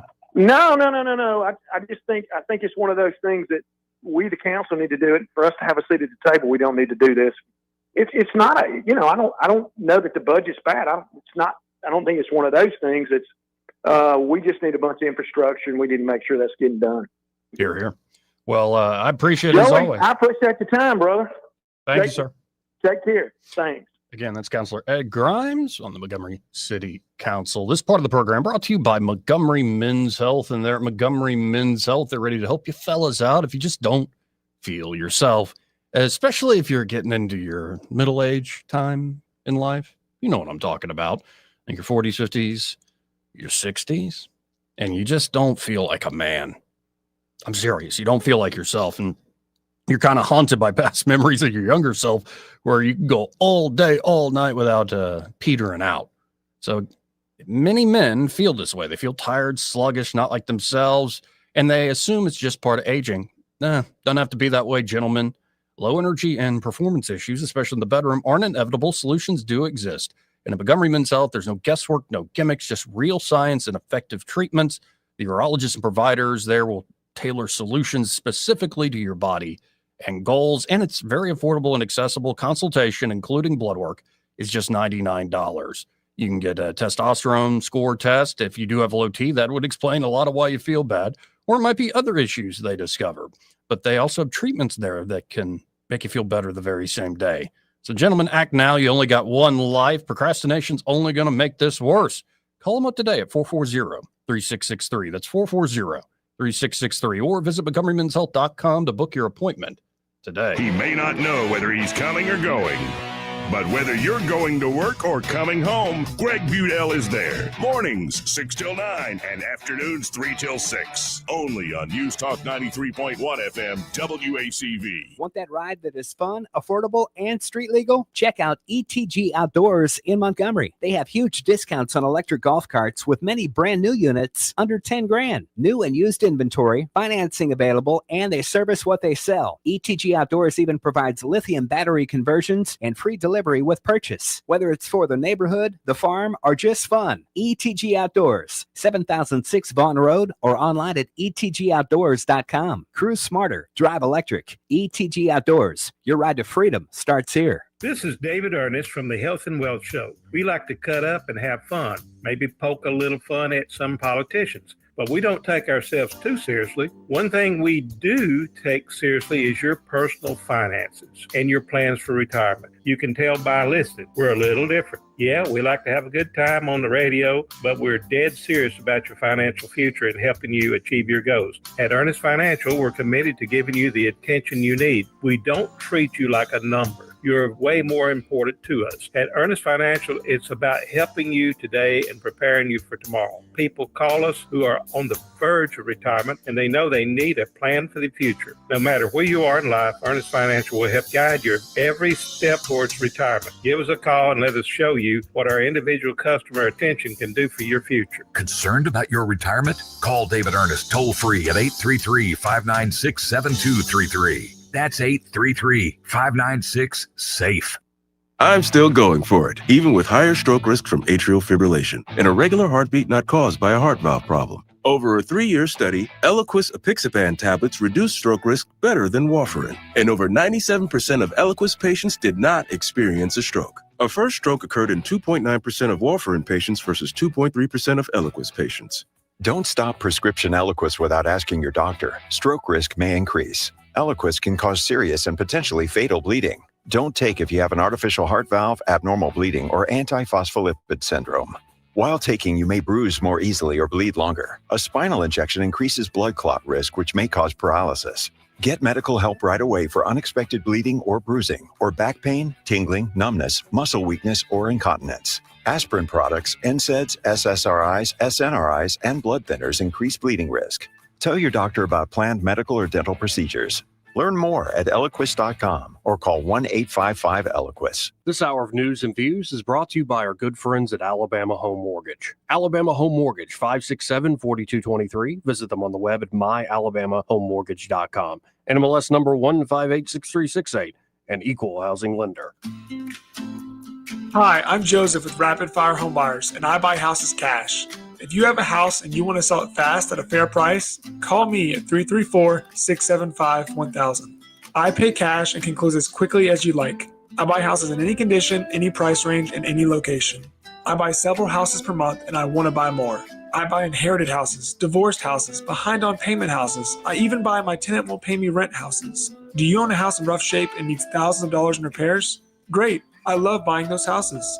I buy vacant houses, abandoned houses, condemned houses, and even foreclosure houses. If you have a house and you want to sell it fast, call me at 334-675-1000. That's 334-675-1000. Now play that catchy jingle. Sell your house the easy way. Call Rapid Fire Home Buyers today. Rich Thomas Weather is brought to you by Alabama Wholesale Lumber. For tough, good-looking roofs, it's Tamco Shingles from Alabama Wholesale Lumber. For great folks and great prices, call Alabama Wholesale Lumber. Rich Thomas Weather. Well, hi, everybody. It's officially 1 week to the first day of fall, but we've got 90-plus degree weather every day this week. More sunshine today, still dry, and very warm with a high temperature in the lower 90s. Mostly clear. The nights are comfortably cool. Overnight low temperature down to about 64. Lots of sunshine again tomorrow, Wednesday, Thursday, Friday. We'll be in the lower 90s on Tuesday and Wednesday, and low to mid-90s on Thursday and Friday with 60s at night. From the Blue Water Weather Center, this is Rich Thomas. Budget Floors and More has the best prices. Carpet as low as 69 cents per square foot. LVP starting at $1.29 a square foot. Sheet vinyl as low as 65 cents per square foot. And the lowest prices on flooring installation supplies. Budget Floors and More across from Delray to Publix. If it concerns your community, you'll hear about it on News Talk 93.1. News Talk 93.1 FM WACV.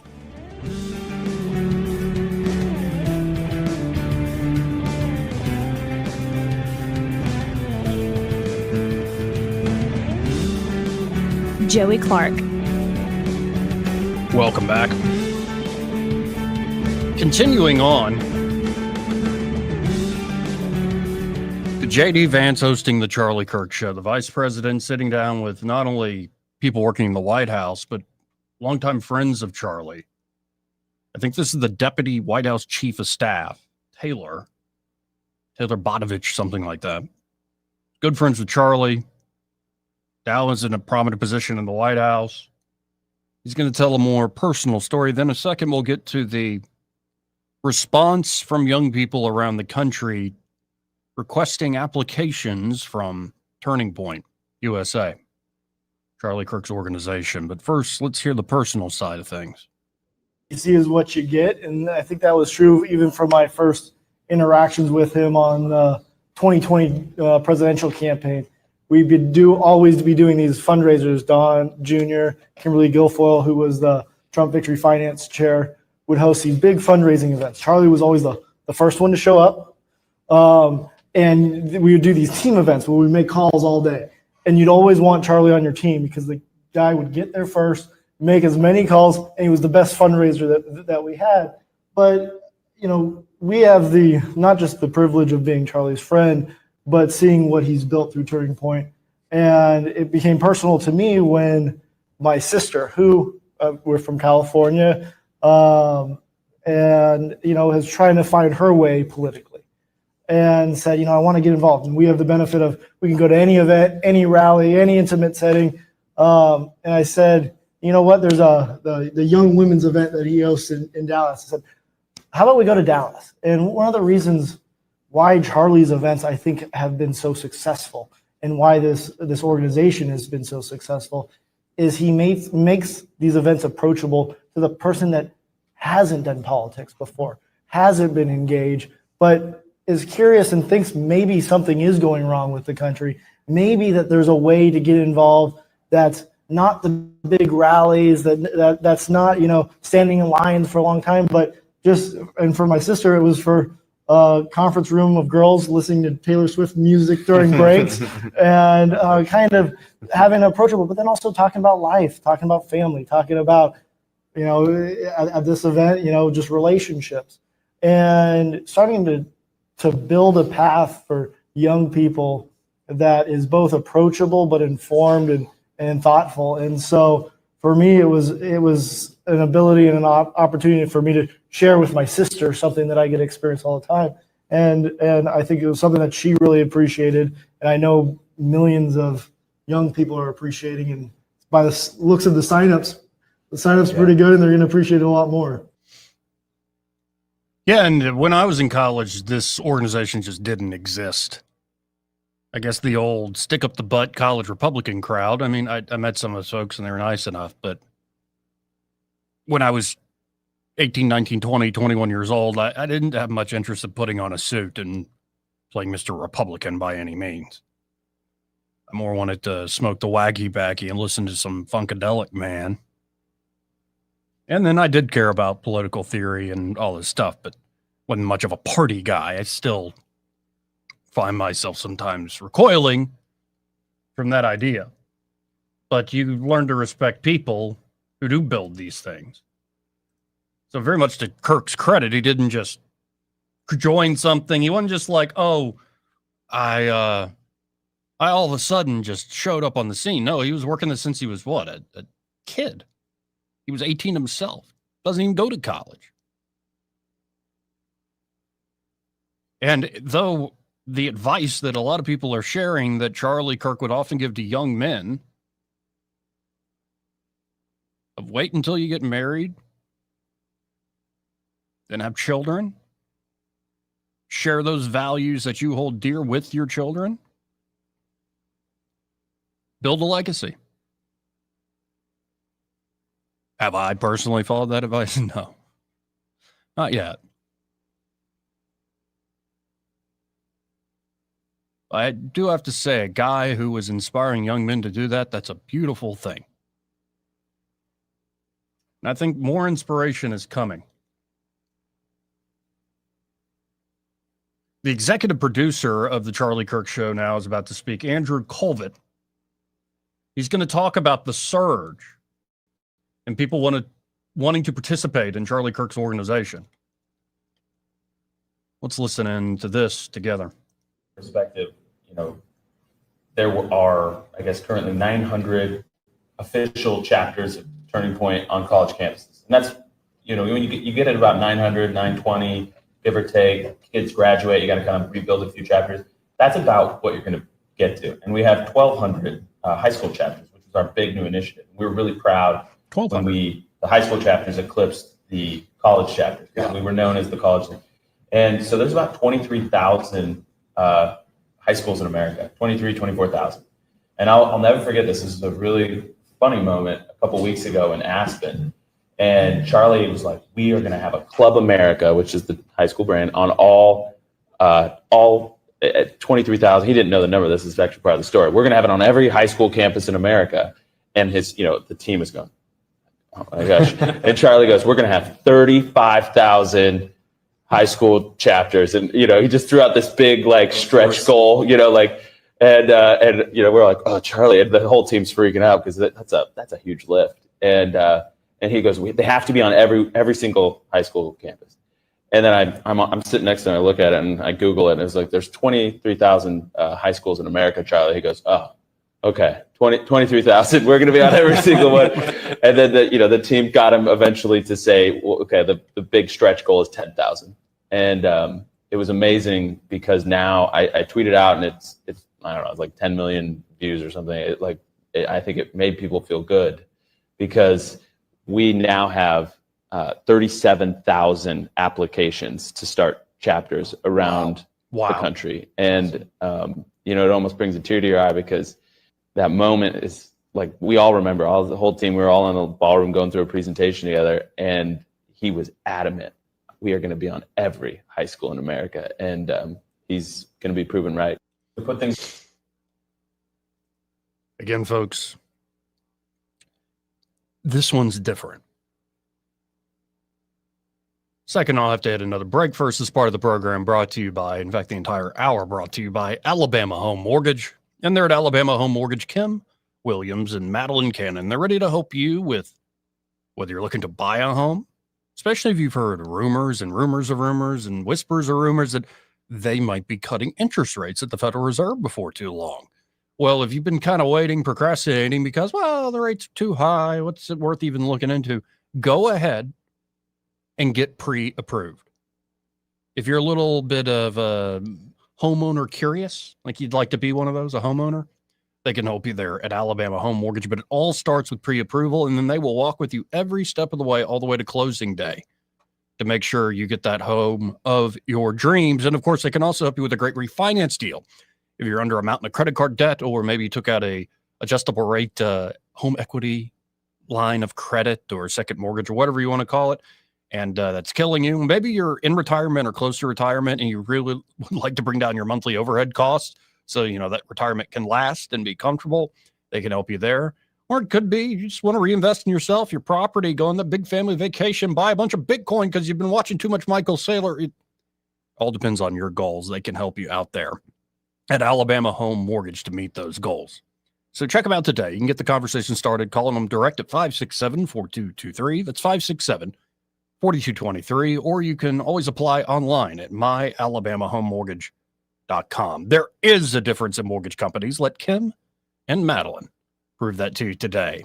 NMLS number 1586368, an equal housing lender.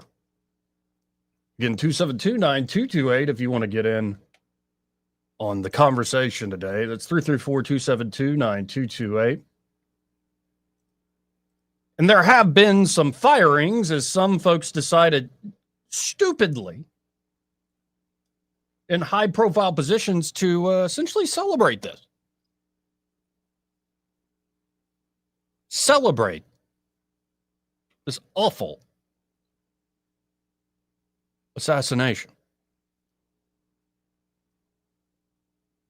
In particular, a reporter for the Washington Post who's always on the racism beat. And by the way, I'm really starting to think that term is just bigoted.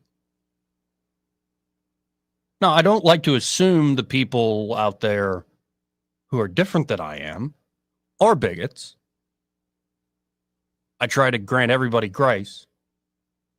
And though I'm not interested like a Charlie Kirk in debate, I'm always down to have a conversation.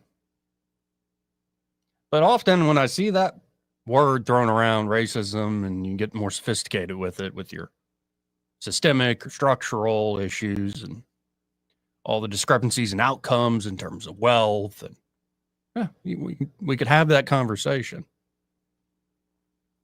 But I'm starting to think that term, the way it's thrown around, is kind of like just a bigoted political cudgel. Maybe I'm wrong. That's what I've started to think. That said, this person, Karen Attia, she was writing for the Washington Post. She's been fired. Fired after she slandered Kirk with a fake quote.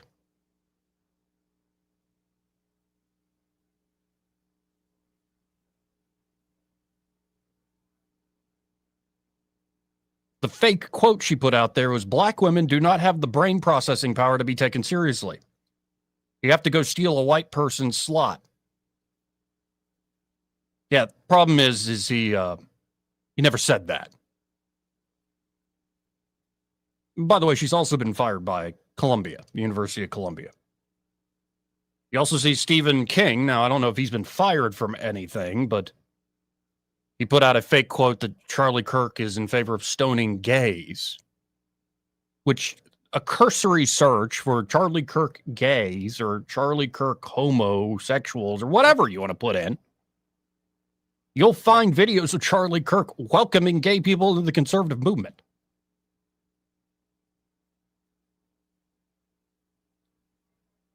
So there are a lot of folks who either shared false quotes or celebrated online, and their private employer got word of it, and they're fired.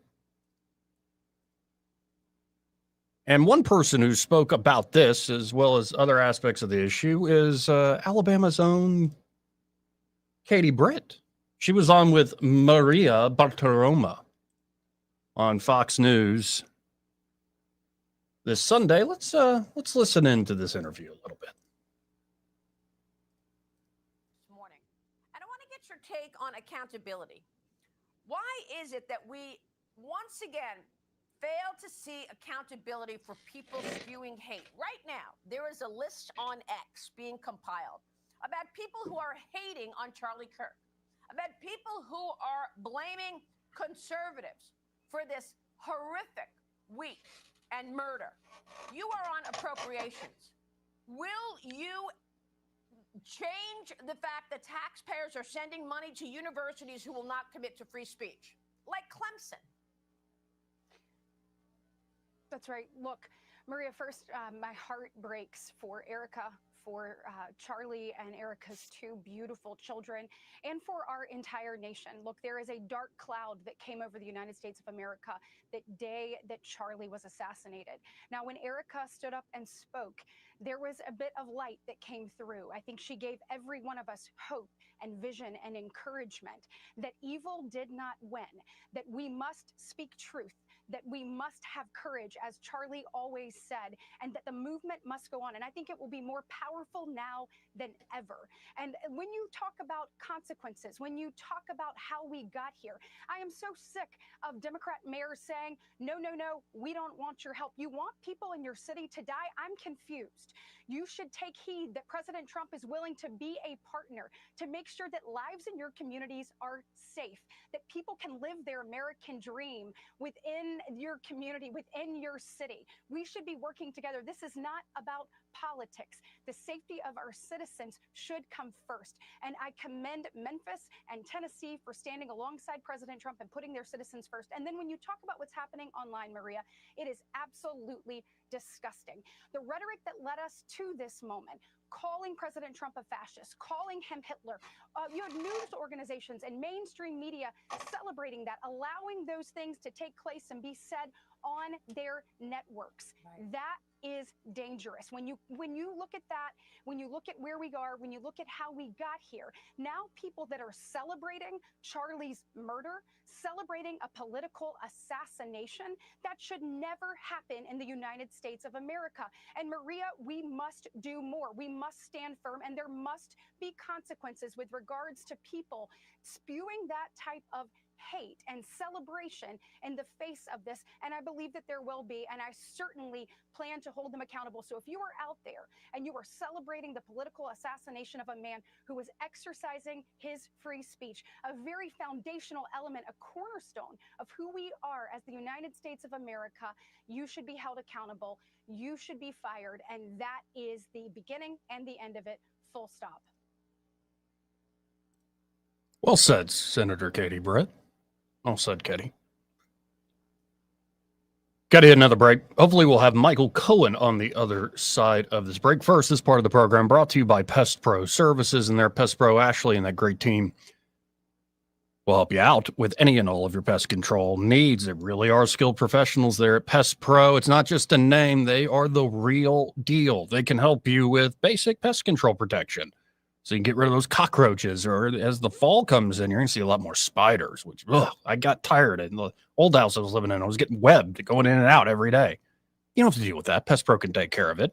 Of course, they can also provide termite inspection and protection year-round, mosquito protection services, as well as treating the yard for fleas, for ticks, for fire ants. They can do it all there at Pest Pro Services. You can always learn more at ppsriverregion.com. Or just search Pest Pro Services on the Book of Faces. Very active Facebook page there. Give it a lot of fun, say, tips and tricks when it comes to pest control, but also always giving back to the local community. Really great people there. And, of course, you can always call them direct at 265-9990. That's 265-9990. When you want to know, call a pro. Pest Services, and be sure to tell Ashley and that great team that Joey, that fellow on the radio, sent you. Want to carry News Talk in your pocket? Download the News Talk 93.1 app from the App Store. Available on iPhone and Android. Never miss a moment. Download now. Are you tired of the mainstream media's biased reporting? Do you want to stay informed on the news that really matters to you? Look no further than 1819 News. At 1819 News, we bring you the latest in Alabama news, politics, sports, culture, and more. We've assembled a team of journalists with Alabama values dedicated to the truth and the truth alone. Visit us at 1819news.com today. That's 1819news.com. Subscribe to our newsletter. Honest News, Alabama Values. You hear that? That's the sound of your business losing money. Legacy phone systems weren't built for today's teams. OpenPhone gives your business a smarter way to stay connected. OpenPhone lets you manage calls, texts, voicemail, and contacts all in one place so that you and your team can deliver a seamless customer experience from ring to... Need to take calls on the go? OpenPhone automatically transcribes, summarizes, and highlights next steps from every call, so you never miss a detail. Need insight into what closes a sale? With OpenPhone's AI call tags, you can instantly spot key topics like objections or pricing questions, and use those insights to coach your team and level up every customer interaction. And yes, you can bring your existing number with you for free. Keep your team in sync and your customers happy with OpenPhone. OpenPhone. No missed calls, no missed customers. Try OpenPhone for free at openphone.com/free and get 20% off your first 6 months. That's openphone.com/free. openphone.com/FREE. This hour of news and views is brought to you by our good friends at Alabama Home Mortgage. Alabama Home Mortgage, 567-4223. Visit them on the web at myalabamahomemortgage.com. NMLS number 1586368. An equal housing lender. News and talk without the static. The River Region's most trusted voice. News Talk 93.1 FM WACV.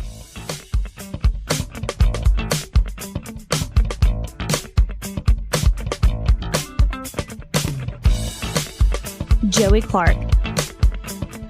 Welcome back. Let's go right to the phones and talk to Michael Cohen with Cohen's Electronics and Appliances. Hey, Michael. How you doing?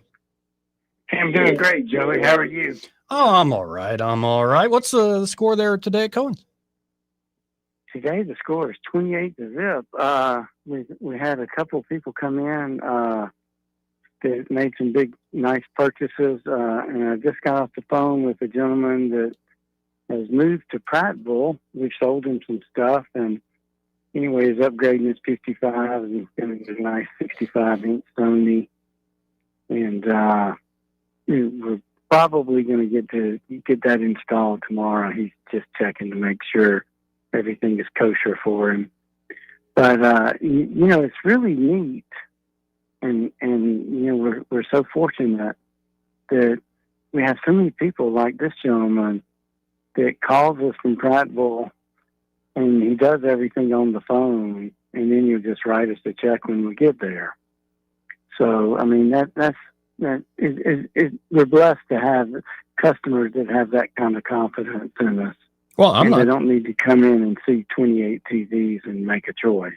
Honestly, I'm not surprised in that confidence in y'all. Y'all do a great job. You've done a great job for me and my family, a lot of other customers, and I think the tradition is continuing. By the way, do you still have those sales going on? Some of those, like say Samsung TVs that are still at a discount? Yes, sir. Ooh. Yes, sir. Well, folks, I think you can get an 85-inch Samsung for like $11.99. That's a QLED, not the Walmart stuff. This is the good stuff. They started $11.99. I don't know how many we have, but we have a few.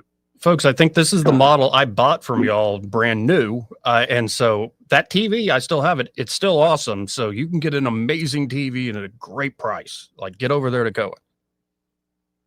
Yes, sir. Well, I always you could just be wall to wall in TV. Yeah, I could be, but then I feel like I'm being selfish. We won't tell anybody. Well, I mean, it hasn't stopped me before, but I'm trying to change my ways. Trying to change. Folks, you can always check them out online at thinkcohens.com, but I really encourage you, stop by, see them in person there, 2515 Eastern Boulevard here in Montgomery, open 9 to 6, Monday through Friday, 9 to 4 on Saturdays. And find Michael and say, hey, I heard you on that radio show, Joey Clark. That's right. Y'all come see us, bring us some pictures of whatever area you're trying to upgrade, and let's have a little conversation, and we'll ask each other a bunch of questions and help you make the right choice. Well, appreciate it as always, Michael. Talk again soon. All right. Thank you. Take care. Again, that's Michael Cohen with Cohen Electronics and Appliances. Great sponsor of the program. Final hour coming up. Broadcasting from the Riverside Chevrolet Master Control Center, this is WACV Cusana, News Talk 93.1 FM. When it's Chevy, it's Riverside. With SRN News, I'm John Scott. FBI Director Kash Patel says DNA on a towel wrapped around a rifle found near where Charlie Kirk was assassinated matches that of the 22-year-old accused in the killing. Tyler Robinson will be formally charged this week.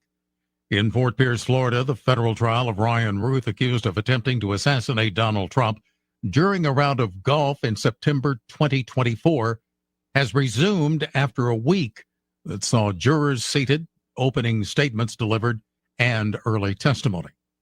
President Trump's administration has renewed its request to fire Lisa Cook from the Federal Reserve's Board of Governors. The administration filed a response to a federal appeals court on Sunday, arguing against Cook's legal reasons for staying on the job.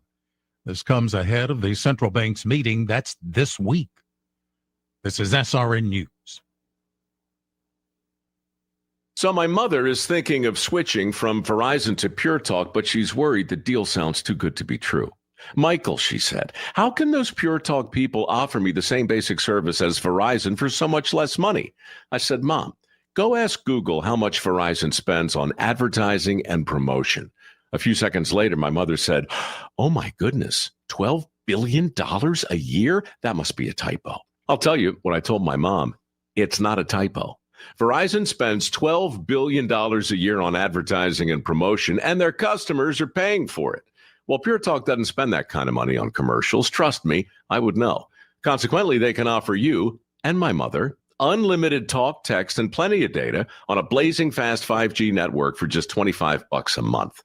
Dial pound 250 and say the words Mike Rowe, and you'll get an additional 50% off your first month. That's pound 250 Mike Rowe. Pure Talk, everything you need and nothing. Rich Thomas Weather is brought to you by McPhillips Schimbaum. My name is Aaron Luck, a partner with the law firm of McPhillips Schimbaum.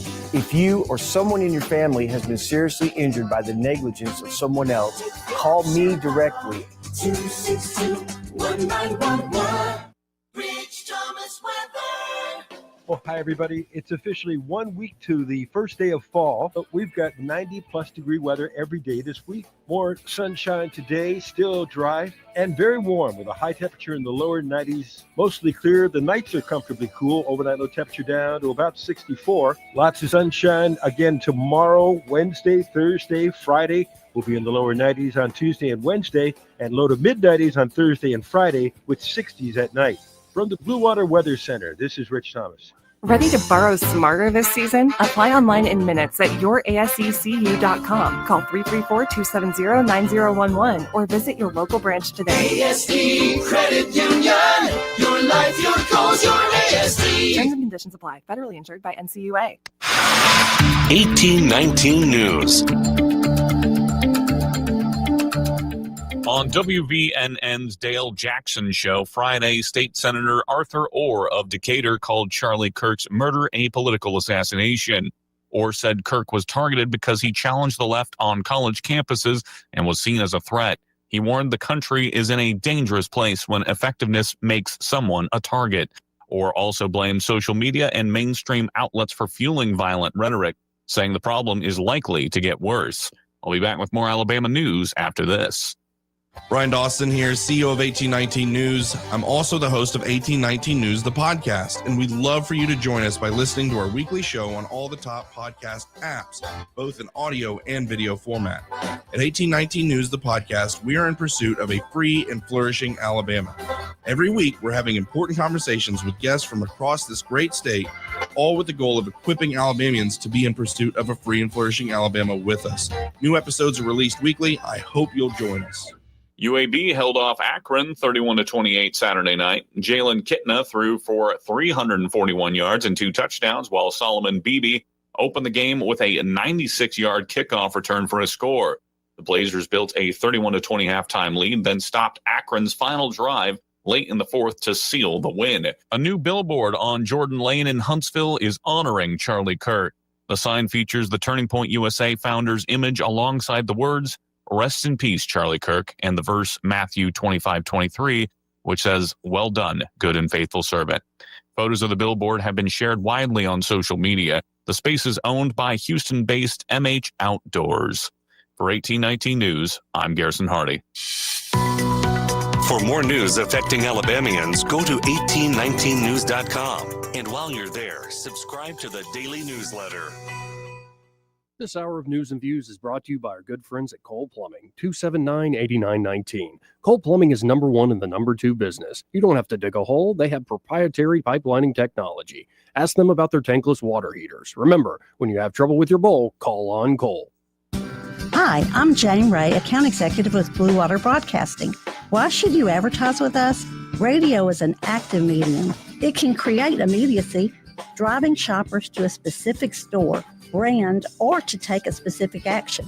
Radio ads engage with the audience in a personal and unique way. Contact me, Jane Ray, by going to bluewaterbroadcasting.com to find out more. Blue Water Broadcasting, local folks helping local business.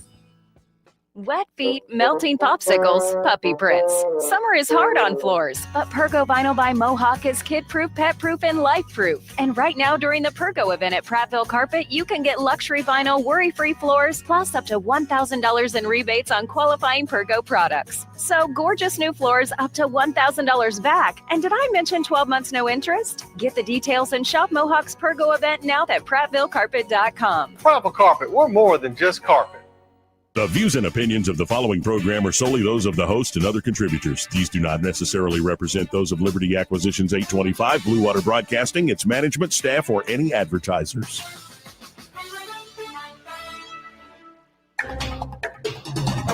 It's time for Montgomery's conversational radio show. It's news and views on News Talk 93.1 FM. To join the conversation, call 272-9228.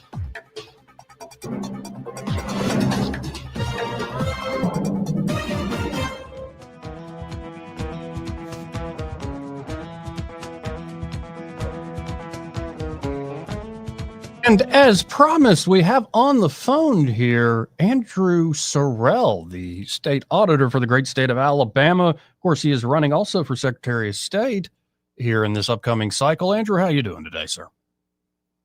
Joey, I'm doing well. I'm feeling very blessed. Well, let's tell folks, too, the great news for you over the weekend. You now have a son. We do have a son, and we didn't know we were going to have a son. We knew we had a baby on the way, of course, but we decided we weren't going to find the gender out. And this is something we did with our first, Liberty, when she was born in 2021. We had our boy name and our girl name ready to go. And twice now, in 21 and in 23, we've had girls and not used our boy name. And this time, to my great surprise, it was a boy. So we have named our boy Justice, which we think goes very well with liberty and glory. So we're sticking with the patriotic theme. And yeah, Joey, in less than 4 years, family of 2 has grown to a family of 5. So we are just feeling very blessed. Yeah, it's beautiful to see, man. So we're now talking to the father of liberty, glory, and justice, folks. Very cool. And wish your wife well for me. It's just for all the everything been going on the last week, to see this beautiful moment. It's just awesome, man. You know, I had so many people reach out and say, thank you. We needed some good news. We're so happy to see the birth of your child. It's just been, it was a really, really tough week last week. And honestly, it was quite hard on Hannah with the assassination and everything last week, just leading up to going to the hospital.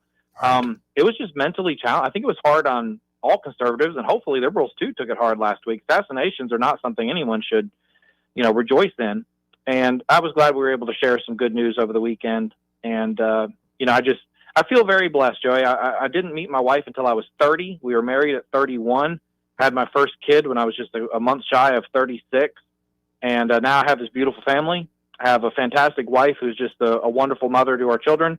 And regardless of, normally when you and I are on the air, we're always talking politics. And I just have to say, politics, that you can be elected one minute, not elected the next. But family stays forever. So I am just feeling very thankful. Amen. And I mean, have you had time, because of this great moment in your family's history, to really process what's going on outside the world? Yeah, I mean, when you're in a waiting room, it's kind of hurry up and wait sometimes, or when you're in the labor and delivery room, Yeah. and it's like, the baby could come at any minute, but it takes hours and hours. So I was keeping up with the news. I was not taking phone calls. I did get a couple calls from reporters who didn't know my wife was in labor. I communicated only by text and email. I didn't answer the calls. But yeah, I've kept up with the news pretty well over the weekend, and again was just really, it was a emotional low last week, followed by an emotional high with the birth of our child. Well, and folks, in a second, J.D. Vance hosted the Charlie Kirk show and apparently gave an opening statement. I played earlier, interviewed a few folks who knew Charlie well, who work in the White House, but apparently he gave a very fiery closing statement to close out the Charlie Kirk show. I will bring that to everybody in just a second. Now, I want to look at this new thing that was brought to my attention. It's a new poll, an independent scientific survey of 600 likely Republican primary voters, and it shows you as candidate to be Alabama Secretary of State. It shows you, Andrew Sorrell, currently leading your GOP opponent by 20% to 16% margin, with 64% of participants currently undecided. This seems like a very good poll for you, sir. Yeah, the good news is coming in bunches here. We had the baby on Friday, and then Sunday evening I get a phone call and it said, "Hey, this poll has come out. Have you seen this thing?" I said, "No, I haven't seen it."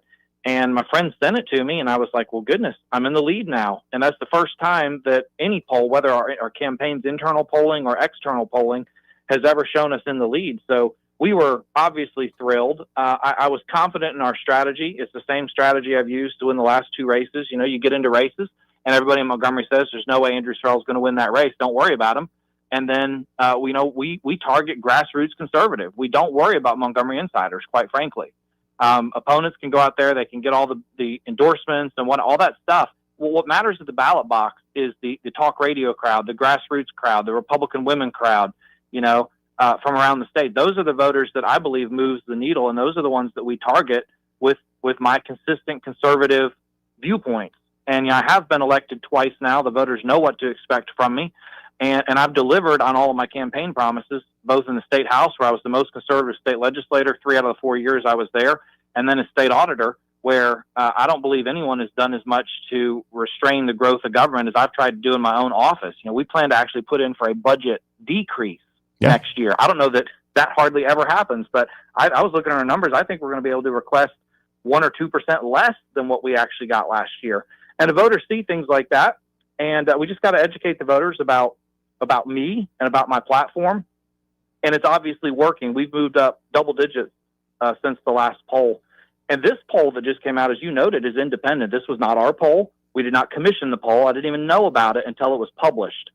So it's very rewarding to see other groups polling. They polled all the statewide races except Auditor and Public Service Commission were included and polled in this. So it's not just me. I was just one of the candidates in one of the races that they polled. But to see myself with a lead outside the margin of error at this point in the campaign, very, very exciting. Very, very cool. And I think we have time here. Do you want to kind of give the stump speech in particular, a focus on the plan if you become the next Secretary of State for Alabama? Yeah, I did put together what I am actually calling the plan, and PLAN is an acronym, so I tried to make it easy to remember, and the P is partnering with more states to expand the Alabama Voter Integrity Database.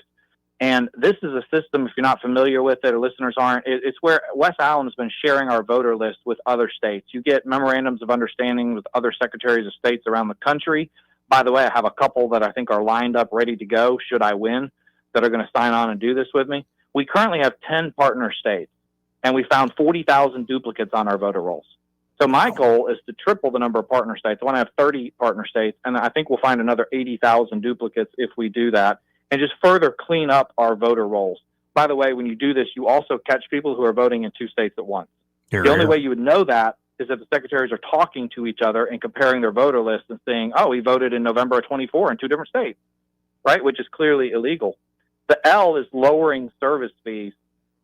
I'll mention a couple, but the main one I want to talk about is the $38,000 fee to purchase the Alabama voter rolls.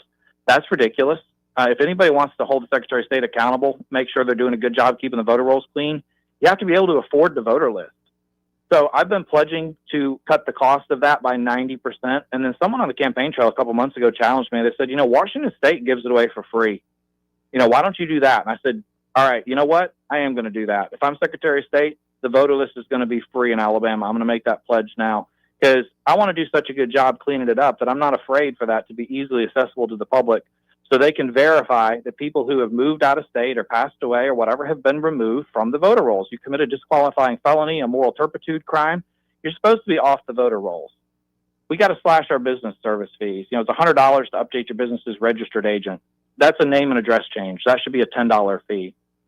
I'm going to go through all 9 pages of the Secretary of State's fees and slash those. Here. The A in the plan is the most important part. We've got to audit our election. We are one of just 5 states that have no type of post-election audit.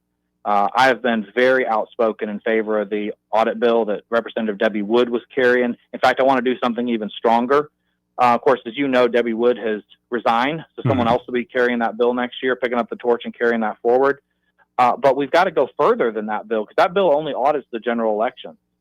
Well, Joey, you and I both know that 90% of Alabama races are decided in the primary. Right. 60% on the Republican side, 30% on the Democrat side. How many races are truly like my race in 2018 for State House was an actual swing race in a general? That's very rare in Alabama. If we're not auditing our primaries, we're missing potentially 90% of the election fraud that could be occurring. So I love the bill, but I want to expand it. I want to do even more. Finally, the end, we're going to have a new division of election integrity in the Secretary of State's office, and I want to investigate voter fraud, and I want to hold people accountable. So that's a quick overview of the plan, and I appreciate you letting me walk through it. And I don't want to stay on too long. I don't know what your timetable is. I'd love to chat Charlie Kirk if we have time. If not, I understand. We do have time, and I appreciate that. Real quick, if folks want to follow up on what you just said, read more about you, maybe see where you're doing appearances, even want to support you financially, how can they do so? AndrewSorrell.com, SORRELL, and also on Facebook, Andrew Sorrell for Secretary of State, very easy to find. And unlike a lot of other candidates on my website, there's actual information. You can go read where I stand on a wide variety of election issues.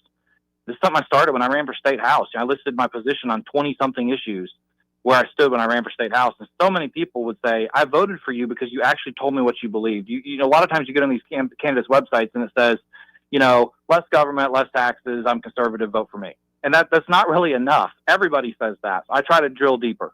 I love it. Now, on the Charlie Kirk front, I opened the show kind of bearing my soul, and I've learned, I am, I think, naturally a bit narcissistic, so I'm going to make it all about me, but I've learned that it's not just me feeling a lot of this stuff. I think I could, less than I was, but I could favorably be called, maybe unfavorably called a prodigal son. I have been kind of in the wilderness for most of my life and agnostic. And I've been wrestling more and more with the scriptures, with God. And this event that happened, the way I described it is like when I saw that awful stabbing of Irina Zarutska, it was like a cold hand on my heart because it's just awful. But then when I saw Charlie, it was like a fire piercing my heart. And it kind of hit me that like the line of good and evil that goes through every human heart, like Solzhenitsyn said, it's like it was set aflame and sharpened and was calling to act, not in a rash way, but stop it with the cowardice of conscience and take up my cross and follow him. And I know I'm not the only prodigal son maybe these days who's feeling that way, or those who have been in the fold and believing it redoubles all our efforts. It just seems to me that this is not just a political thing at this point, and I don't fully understand it. I don't claim to, but that's just how I'm feeling about it at this point, this many days out. Yeah, that's a really good kind of description, I think, of how a lot of people feel. And on that note, I don't think there's anything that Charlie Kirk would have wanted more for your family, for my family, for everyone listening, than to trust God, go to church, get your family back in church, teach your open the scriptures up. These things are important because, at some point we're all going to die. And Charlie's life was cut short at just 31 years, and he never expected that. I never expected that for him. But, he was ready to meet his maker. He believed in God. He had asked forgiveness for his sins. He had accepted Jesus as his Savior. And when he went, I have no doubt that when that bullet hit him, that he went straight to heaven. I really believe that. And it's a good reminder for us all. It's something we pray for our children already, that they will accept Jesus as their Savior. And there's 3, 1, and 0 right now. But it's something we're already conscious of. We're already thinking about it. And at the end of the day, those are the things that last. Those are the things that persevere. Whatever happens in politics and everything is important, but it's secondary to where you're going to spend eternity. Do you remember when you first ran across Charlie Kirk? Well, number one, have you ever met him in your world, your career in politics? But do you remember when you first kind of became conscious of Charlie Kirk and what he was doing? I do remember. It was 2017, and Terry Lathan was chairman of the Alabama Republican Party at the time, and she sent out an email announcement that she was going to have Charlie Kirk and Candace Owens come and speak to the Alabama Republican Party for I think it was our winter dinner in 2017, if I remember correct, which would have been in February. And I remember being like, who's Charlie Kirk? And I kind of went and looked him up, and I've been following him ever since. And he comes there along with Candace Owens, who Candace has gone off the deep end and become anti-Semitic and all that stuff. I don't agree with a lot of what she's doing. At the time, 7-8 years ago, she was doing a lot of really good work for the cause. And I just remember listening to her and Charlie and being so inspired and being like, oh my goodness, this guy's 23 years old and he is excellent on his feet and he's so good at debating. And I really thought this guy might be a future president. You kind of got that feeling. And he's huge. He's 6'6", very, very tall fella. And just the way he handled himself at 23 years old, and you had all these, these old Republicans running up and getting his picture with him, Right. It was really cool to see. And he came back to Alabama. I don't remember the year. It was probably 3-4 years ago. He was through here, did another event that I went to, and was even more impressed. And then I've always, you're scrolling Facebook or TikTok or whatever, which I don't use TikTok, but if you're scrolling through your news feed, you always see clips of Charlie Kirk and debating people. Yeah. And they're so fun to watch. And so I've done that for years, but I have to admit, I think I've watched more Charlie Kirk clips in the last 5 days than I'd watched in the 5 years preceding.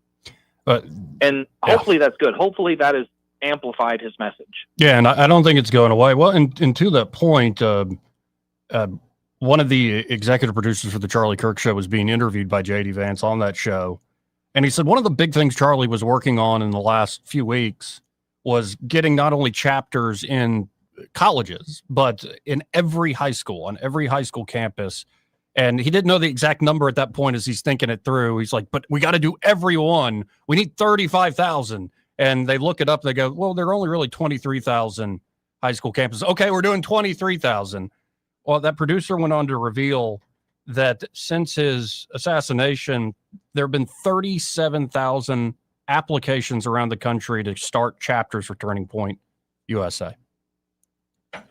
Incredible. It's absolutely incredible. And I'm so thankful for that. And I know Charlie would be happy. And I was also especially touched to see Erika's kind of address to the nation a couple nights ago. Yeah. And I'll be honest with you, I cried my eyes out watching it. Me too.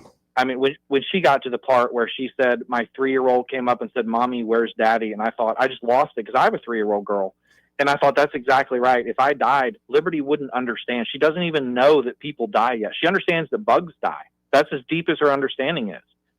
And this 3-year-old is like, why haven't I seen Daddy in a couple days? And I thought, this is going to be a long emotional process explaining to the child what actually happened to her father. And I just broke down. I just couldn't handle it. But I was so proud of Erika to say, I'm going to pick up the torch. I'm going to continue. I'm going to lead this movement. If you think you silenced us, think again, because what was the phrase she used? Something like she's going to not lead the revolution or something to that effect. She's going to continue.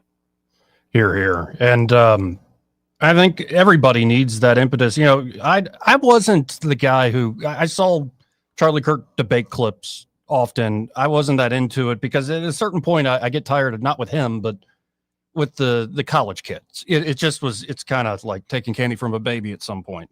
But in the last year or so, as I said, wrestling with God, I started finding more Charlie Kirk in the theological, the apologetics aspect. And what a great spokesman for the gospel. Just incredible. And the way he would treat people with grace who were very much trying to get him to not express grace. Like there's one where he was talking to some young porn star, and the way he talked to her wasn't like shame, shame, shame. It was more like a father talking to a daughter, being concerned about her. And so that's where that change started happening to me. I'm like, man, this guy isn't just a political party guy. He seems to live and express what he truly believes. And man, that's something to be inspired by, if anything else. He's actually giving good, wholesome advice that you would have heard 75 years ago from everybody, which is like, if you want to be happy, study, work hard, get married, have children, things like that. Like that's almost become unpopular in our culture to say that marriage and children could make you happy. You know what? It does make you happy. That was God's design. That's all biblical. God created females so man would have a helpmeet. And the Bible clearly teaches to have children. Like these things are wonderful. And he wasn't afraid or ashamed to say that. And he could talk apologetics as good as he could talk politics. And it's such a rare combination to have in a person. I want to touch on another thing. Sure. You know, just a couple weeks ago, I saw our Lieutenant Governor, Will Ainsworth, posting about like, hey, is anybody talking about how like the last 7 shooters have all been trans? And you know, when this shooting happened, I was like, okay, what are we going to find out about this guy?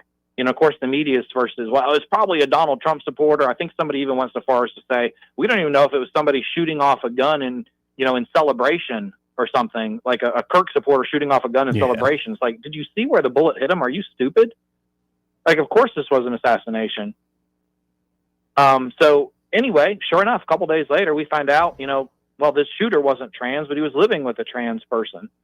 Yep. It's just tragic. And the question he was asked was about trans shootings when he got shot. So I initially thought maybe the person asking the question was kind of in on it.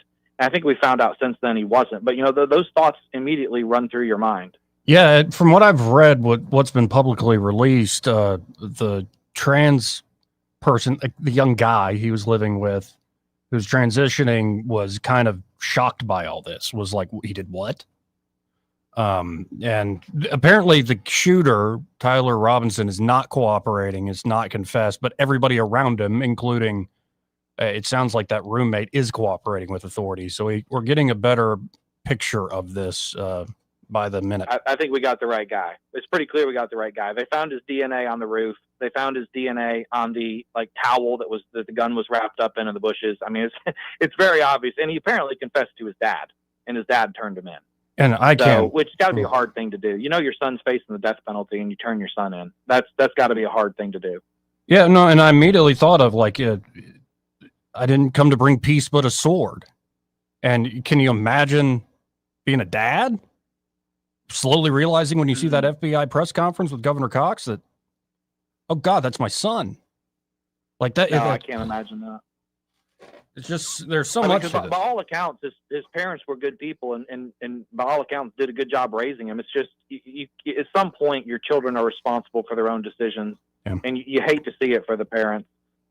But what I would like to see is a whole bunch of roads, bridges, stadiums, everything named after Charlie Kirk. I think that'd be a great way to honor him.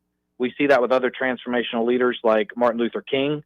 I would like to see some stuff named after Charlie Kirk. I think that would be tremendous. I hope that happens in Alabama. Hear, hear, hear, hear. Well, I always appreciate your time again, folks. We've been talking to State Auditor Andrew Sorrell. He's also run for Secretary of State. And beyond the politics, he's a really great guy. You could sit and talk for hours with Andrew, and wish you the best of luck in the campaign. You're always welcome here on the program. And yes, let me know next time you're in town.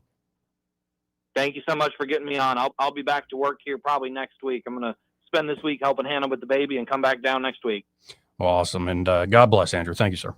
Thanks so much. See you. Again, great having Andrew Sorrell on. I got to hit another break here. First, this part of the program brought to you by River Region Contracting. And there at River Region Contracting, Todd Clark and the team are ready to help you with that roof of yours. And by help, it could just be a basic inspection. And they don't find anything wrong with it. And that just gives you peace of mind that, oh, the roof's good. And you need to do an inspection on a regular basis, so you don't let problems fester over time, rot over time. And by the way, that's when the insurance company is going to fight you and in a claims process if you have been negligent. But with River Region Contracting, you can get it done on a regular basis. That inspection can be done on a regular basis, And the great news is that inspection is always free. And say they do find an issue, they'll write up an estimate for free. And they're insurance specialists at River Region Contracting, so they can walk you through that insurance claims process and make it a swift and easy experience. So y'all check them out today. And that's River Region Contracting, 356-8635. That's 356-8635. And be sure to tell Todd and the great team there at River Region Contracting that Joey, that fellow on the radio, sent you. He may not know whether he's coming or going, but whether you're going to work or coming home, Greg Budell is there. Mornings, 6 till 9, and afternoons, 3 till 6. Only on News Talk 93.1 FM, WACV. Hi, this is Bo Goodson with the Goodson Group with your Real Estate Minute. So far this year, over 2,600 homes have sold and closed in the River region. 55% of these homes sold in 60 days or less, and sellers are receiving close to 98% of listed price. Over the last year, average prices in the River region have increased over 10% from last year. We do have more inventory now to show buyers before they purchase. There are homes in all price ranges available for buyers interested in moving. As a seller, it's a great time to sell through a realtor and gain access to many buyers, not just one or two. If you are a buyer, having more homes to pick from gives you better choices before you buy. Our market is now more balanced between a buyer and seller market than we've seen since 2019. Get the facts, see the inventory, get a great local lender to help you, and an agent that's going to look after your interests. For all the facts, call Bo Goodson from the Goodson Group, 221-2883 or 551-0225. I'm Jim Smith with Adams Drugs, and what our customers say about our business is the most important advertising tool. I'm here with Ronnie Taunton, who is a longtime customer of Adams Drugs, moved away for 3 years, and came back to town recently. Ronnie, how easy was it to move your business back to Adams Drugs? Jim, it was very easy. All we did was make a phone call to the store in Prattville. That's where we live now, and they took it from there, and I didn't do anything else. What has your overall experience been like here at Adams Drugs? Well, we are glad to be back with Adams. We've had quite an experience in some towns we lived in, and they have great service. You can tell that the employees are glad to be there to serve you, and I couldn't ask for any more. Whatever formula the Vinson family has, they need to keep it in a safe place because it's certainly working. Come into any of our 12 Adams Drugs locations. Visit us at adamsdrugs.net to find the location nearest you. Adams Drugs is your independently owned Health Mart pharmacy. Health Mart, taking the time to listen and care. Finding great candidates to hire can be like, well, trying to find a needle in a haystack. Sure, you can post your job to some job board, but then all you can do is hope the right person comes along, which is why you should try ZipRecruiter for free at ZipRecruiter.com/radio. ZipRecruiter doesn't depend on candidates finding you. It finds them for you. Its powerful technology identifies people with the right experience and actively invites them to apply to your job. You get qualified candidates fast. So while other companies might deliver a lot of hay, ZipRecruiter finds you what you're looking for. The needle in the haystack. See why 4 out of 5 employers who post a job in ZipRecruiter get a quality candidate within the first day. ZipRecruiter, the smartest way to hire. And right now, you can try ZipRecruiter for free. That's right, free at ZipRecruiter.com/radio. That's ZipRecruiter.com/radio. ZipRecruiter.com/radio. For too long, Alabama's statewide news companies have shamed us for our conservative Christian values. Alabama deserves a news company that cherishes our culture, a company that isn't bought and paid for by the powers that be. 1819 News is that company. Run by Alabamians for Alabamians, 1819 News celebrates what is good and beautiful about our state while exposing those who work against our values in secret. Just go to 1819news.com to learn more. Subscribe to our newsletter. That's 1819news.com. This hour of News and Views is brought to you by our good friends at Cole Plumbing, 279-8919. Cole Plumbing is number 1 in the number 2 business. You don't have to dig a hole. They have proprietary pipelining technology. Ask them about their tankless water heaters. Remember, when you have trouble with your bowl, call on Cole. Hi there, I'm Kim Williams with Alabama Home Mortgage.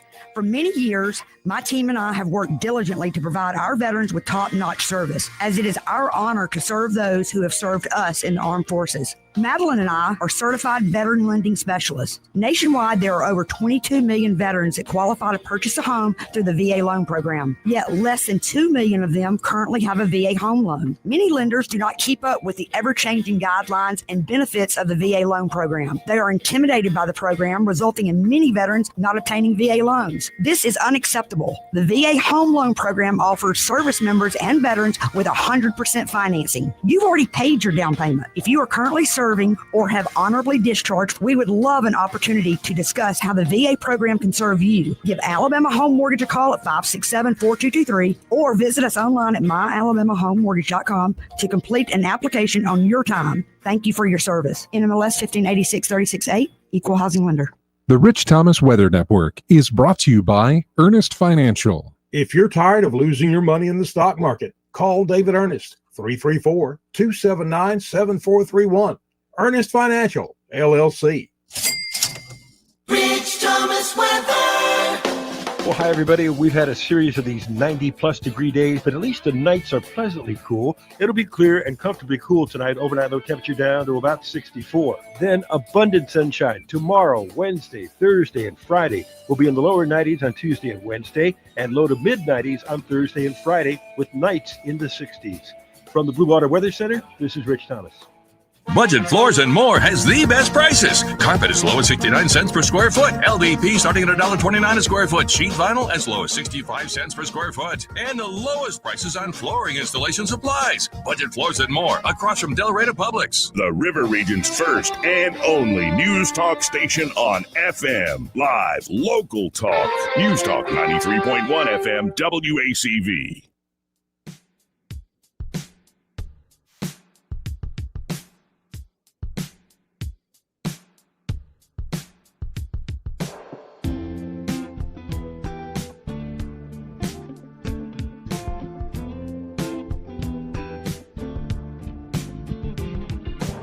Joey Clark. Welcome back. I now want to turn over our airwaves to the Vice President of the United States. Again, we played earlier the opening statement by Vice President J.D. Vance, as well as some interviews he did. He hosted earlier today the Charlie Kirk Show in honor of his friend. I've yet to hear this. I've only seen characterizations of it, but this is the full clip of the closing of the program, the Charlie Kirk Show, hosted by Charlie's friend, J.D. Vance. So let's listen to it together. Usha and I left Charlie's family and Charlie's remains in Arizona. I read a story in The Nation magazine about my dear friend, Charlie Kirk. Now, The Nation isn't a fringe blog. It's a well-funded, well-respected magazine whose publishing history goes back to the American Civil War. George Soros's Open Society Foundation funds this magazine, as does the Ford Foundation and many other wealthy titans of the American progressive movement. The writer accuses Charlie of saying, and I quote, "Black women do not have brain processing power to be taken seriously." But if you go and watch the clip, the very clip she links to, you realize he never said anything like that. He never uttered those words. He made an argument against affirmative action as a policy. He criticized a specific Supreme Court justice as an individual. He never said anything about black women as a group. He made an argument for judging people of all races and backgrounds by their own individual merits. The very evidence she provides, this hack of a writer, shows that she lied about a dead man, and yet she wrote it. An esteemed magazine published it. It made it through the editors, and of course, liberal billionaires rewarded that attack. Now, of course, even if Charlie had uttered those words, it wouldn't mean that he deserved his fate, but consider the level of propaganda at work. Charlie was gunned down in broad daylight, and well-funded institutions of the left lied about what he said so as to justify his murder. This is soulless and evil. But I was struck not just by the dishonesty of this smear, but by the glee over a young husband's and young father's death. Quote, she says, "He was an unrepentant racist, transphobe, homophobe, and misogynist. The Nation wrote, who often wrapped his bigotry in Bible verses because there was no other way to pretend that it was morally correct.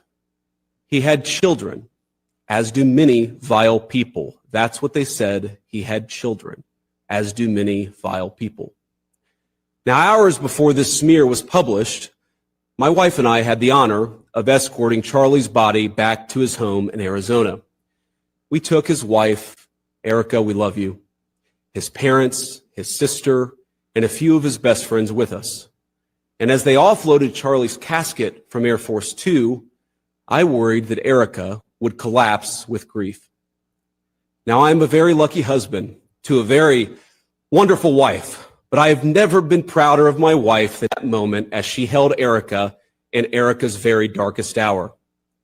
And I thought of Erika as I read that disgusting attack on Charlie. He had children, as do many vile people.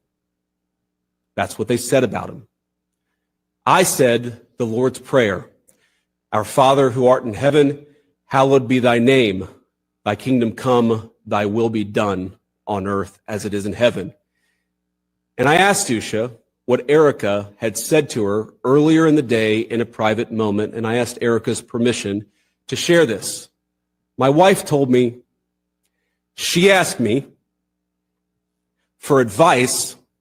Erika asked me for advice on how she should tell her children that their father had been murdered. She asked my wife how to tell her beautiful kids that their father and my dear, very dear friend is no longer with us. And as she was doing it, there were people dancing on that father's grave.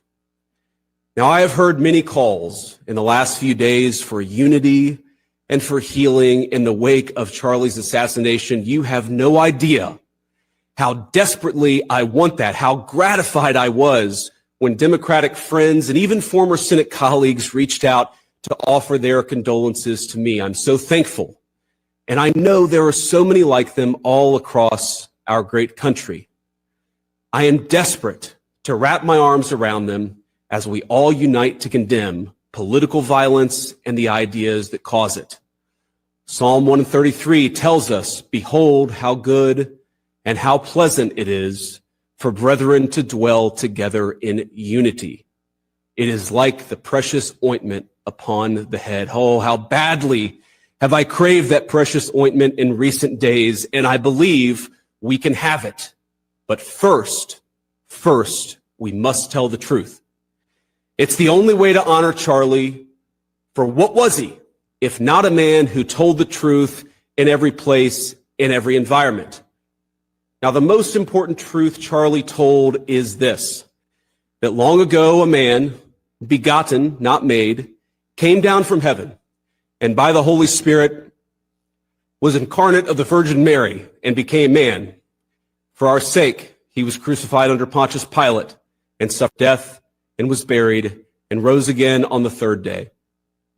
Charlie believed, as I do, that all the truth he told flowed from that fundamental principle. I really do believe that we can come together in this country. I believe we must. But unity, real unity, can be found only after climbing the mountain of truth. And there are difficult truths we must confront in our country. One truth is that 24% of self-described, quote, very liberals believe it is acceptable to be happy about the death of a political opponent, while only 3% of self-described very conservatives agree. 3% is too many, of course. Another truth is that 26% of young liberals believe political violence is sometimes justified. And only 7% of young conservatives say the same. Again, too high a number. In a country of 330 million people, you can, of course, find one person of a given political persuasion justifying this or that or almost anything. But the data is clear. People on the left are much likelier to defend and celebrate political violence. This is not a both sides problem. If both sides have a problem, One side has a much bigger and malignant problem, and that is the truth we must be told. That problem has terrible consequences. The leader of our party, Donald J. Trump, escaped an assassin's bullet by less than an inch. Our House Majority Leader, Stephen Scalise, came within seconds of death by an assassin himself. And now, the most influential conservative activist in generations, our friend Charlie, has been murdered. This violence, it doesn't come from nowhere. Now, any political movement, violent or not violent, is a collection of forces. It's like a pyramid that stacks on top, one support on top of the other. That pyramid's got a foundation of donors, of activists, of journalists, now of social media influencers, and of course of politicians. Not every member of that pyramid would commit a murder. In fact, over 99%, I'm sure, would not. But by celebrating that murder, apologizing for it, and emphasizing not Charlie's innocence, but the fact that he said things some didn't like, even to the point of lying about what he actually said, many of these people are creating an environment where things like this are inevitably going to happen. A couple of months ago, I headlined a fundraiser in Southern California, and since we'd be out there anyways, my wife and I decided to take our kids to Disneyland one weekend. We had fun, and to be clear, most of the guests said very nice things, or they just left us alone. But there was a loud and very vocal minority that would shout at my children, who were 8, 5, and 3, whenever they got the opportunity. "You should disown your dad, you little shit," one middle-aged woman yelled at my 5-year-old. "Tell the Secret Service to protect the Constitution, not your father," screamed another. Are these women violent? Probably not. Are they deranged? Certainly. And while our side of the aisle certainly has its crazies, it is a statistical fact that most of the lunatics in American politics today are proud members of the far left. After Charlie died, one of his friends and one of our senior White House staffers had left-leaning operatives in his neighborhood passing out leaflets telling people what he looked like and where he lived, encouraging neighbors to harass him or, God forbid, to do worse. While he was mourning his dead friend, he and his wife had to worry about the political terrorists drawing a big target on the home he shares with his young children. Are these people violent? I hope not. But are they guilty of encouraging violence? You damn well better believe it.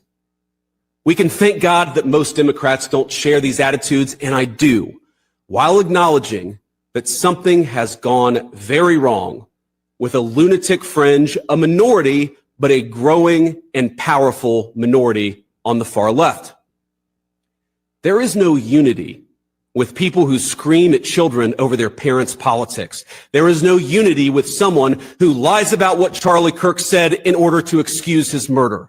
There is no unity with someone who harasses an innocent family the day after the father of that family lost a dear friend. There is no unity with the people who celebrate Charlie Kirk's assassination.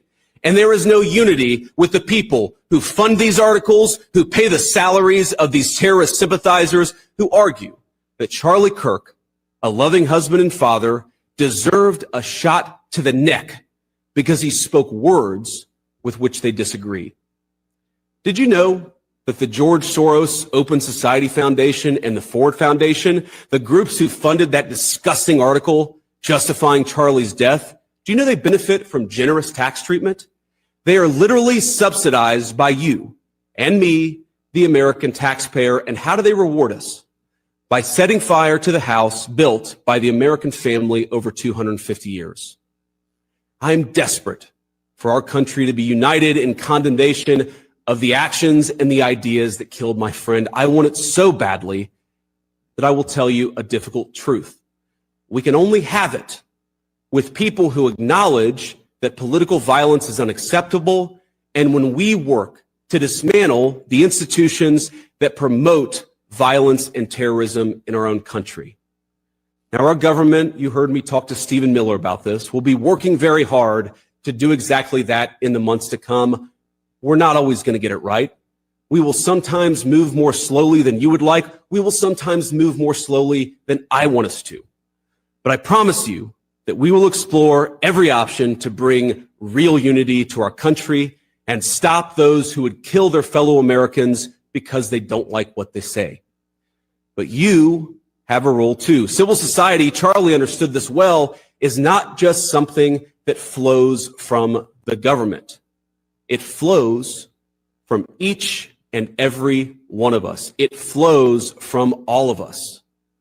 So when you see someone celebrating Charlie's murder, call them out. And hell, call their employer.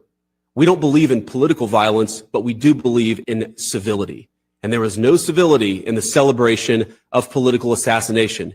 Get involved, get involved, get involved. It's the best way to honor Charlie's legacy. Start a chapter of TPUSA or get involved in the one that already exists. If you're older, volunteer for your local party, write an op-ed in your local paper, run for office. I can't promise you this is going to be easy.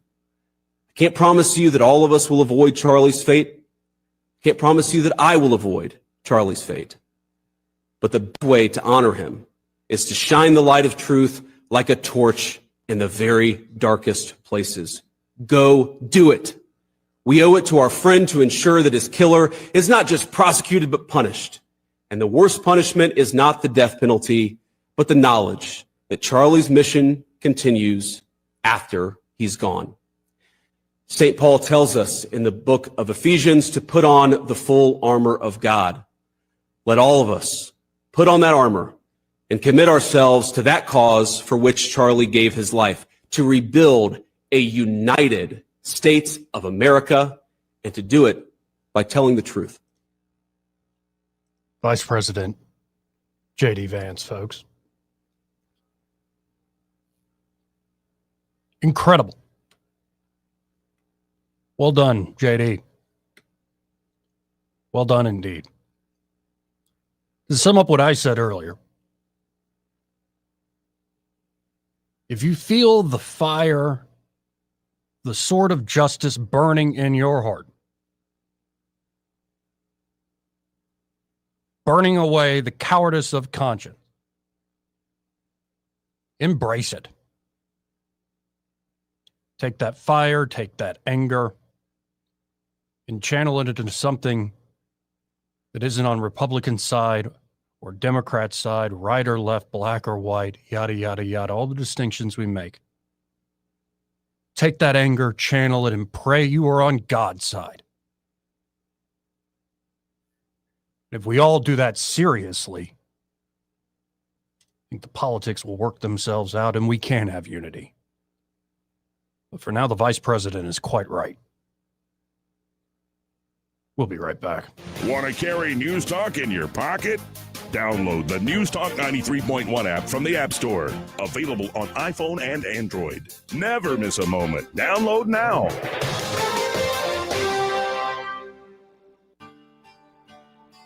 What's your biggest investment? More than likely, it's your home. So treat it that way when you hire a painting contractor. At PBS Painting, there are no gimmicks, no $99 specials. Just quality painting and someone who treats your home with the same respect that you do. At PBS Painting, we have been painting for years and look forward to many more years to come. With PBS Painting, the job gets prepped properly, whether it's cleaning, scraping, or priming. We always use quality products, which is a must for a quality paint job. So if you're looking for a painter that doesn't need upfront money and is on the job at all times, then please give me a call. Scott Bowers and PBS Painting, 294-5122. That's PBS Painting, 294-5122. Look at some of our work on Facebook at PBS Painting Montgomery. There's nothing quite as exciting as another college football season kicking off. Eating Pizza Perfect pizza while watching the games makes it that much more enjoyable. In September, get $4 off any large pizza. You already know about the great pizza buffet at Pizza Perfect. Besides all the pizza you can eat, it includes spaghetti, breadsticks, salad, dessert, and drink for only $13 at lunch and for dinner on Tuesday and Friday and all day Saturday. Pizza Perfect on Coliseum Boulevard in East Brook. This hour of News and Views is brought to you by our good friends at Cole Plumbing, 279-8919. Cole Plumbing is number one in the number two business. You don't have to dig a hole. They have proprietary pipelining technology. Ask them about their tankless water heaters. Remember, when you have trouble with your bowl, call on Cole. Live, local talk. The River Region's most trusted voice for news and opinion. News Talk 93.1 FM WACV. Joey Clark. Welcome back. As is tradition, let's go to the phones and talk to Ray Bowles from Prattville Carpet. Hey, Ray, how you doing? Oh, I'm pretty good. How you doing? All right. All things considered. All right. Yes. Yeah. One day at a time, brother. One day at a time. Yes, sir. So last week I just abandoned my ad. I've got to get back to selling floors. Bad as I hate to do it, we do have to make a living. We've got a ton of good sales going on. Wood, tile, vinyl plank, anything you need for your house, we've got it. We'll come out and give you that free measurement. You got the best installers in town. And next thing you know, you got a floor down. Just that simple. It really is that simple, folks. They've got great products, great people, and just call them up. Again, 285-8117. And when you call them at 285-8117, be sure to say, hey, I heard Ray Bowles on that radio show with that Joey Clark fellow. All right. Well, y'all have the best day you can, okay? You too, sir. Appreciate you, man. All right. Thanks. And so I'm thinking about, what did I learn today? Well, what I've learned is I'm not alone. And so many of you feeling the same way aren't alone. I've learned that if you have somebody in your life who you do care about, who's saying things that you find atrocious, take a beat.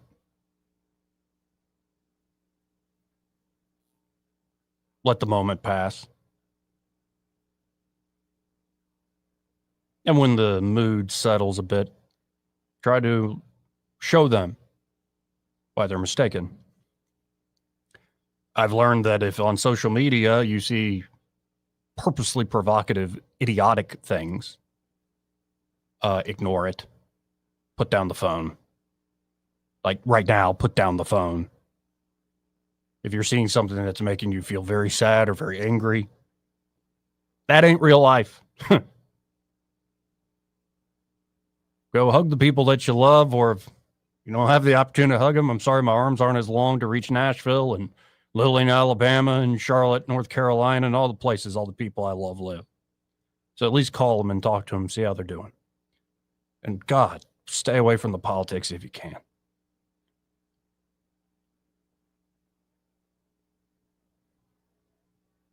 Also learned that the world does go on. The business of politics, the business of business, everything will continue. But people are not going to forget Charlie Kirk. We're not. This time it's different. There's a very big difference. Before I forget, getting all wrapped up in my head and my heart, maybe what I really need is just some barbecue. Smokehouse Pit barbecue. Yeah, when you're feeling down and out, you're having the blues and the reds and the pinks and all the colors you're experiencing of the rainbow in a pretty nasty way. Sometimes a good meal can remind you of what's good in life. Stop by, like, say, tomorrow morning, Tuesday. They open at 6:30. Get their incredible breakfast. Those cheese grits. Well, actually, they call it grit cheese. That's how much cheese is in those grits. But, of course, generous sides and pancakes and burritos and breakfast bowls. And don't forget about their amazing meat and three for lunch they put on. And, of course, say on the weekend you want to enjoy some live entertainment, get a big old rack of ribs, some great brisket or camp stew. They got you there at Smokehouse Pit Barbecue. Same location they've always been, Main Street in Millbrook. And when you stop by, get in touch with Chris or Celeste or anybody there on the staff, and be sure to tell them that Joey, that fellow on the radio, sent you. Greg Budell and Pamela, they're next. Y'all stay tuned. Broadcasting from the Riverside Chevrolet Master Control Center, this is WACV Cusada, News Talk 93.1 FM. When it's Chevy,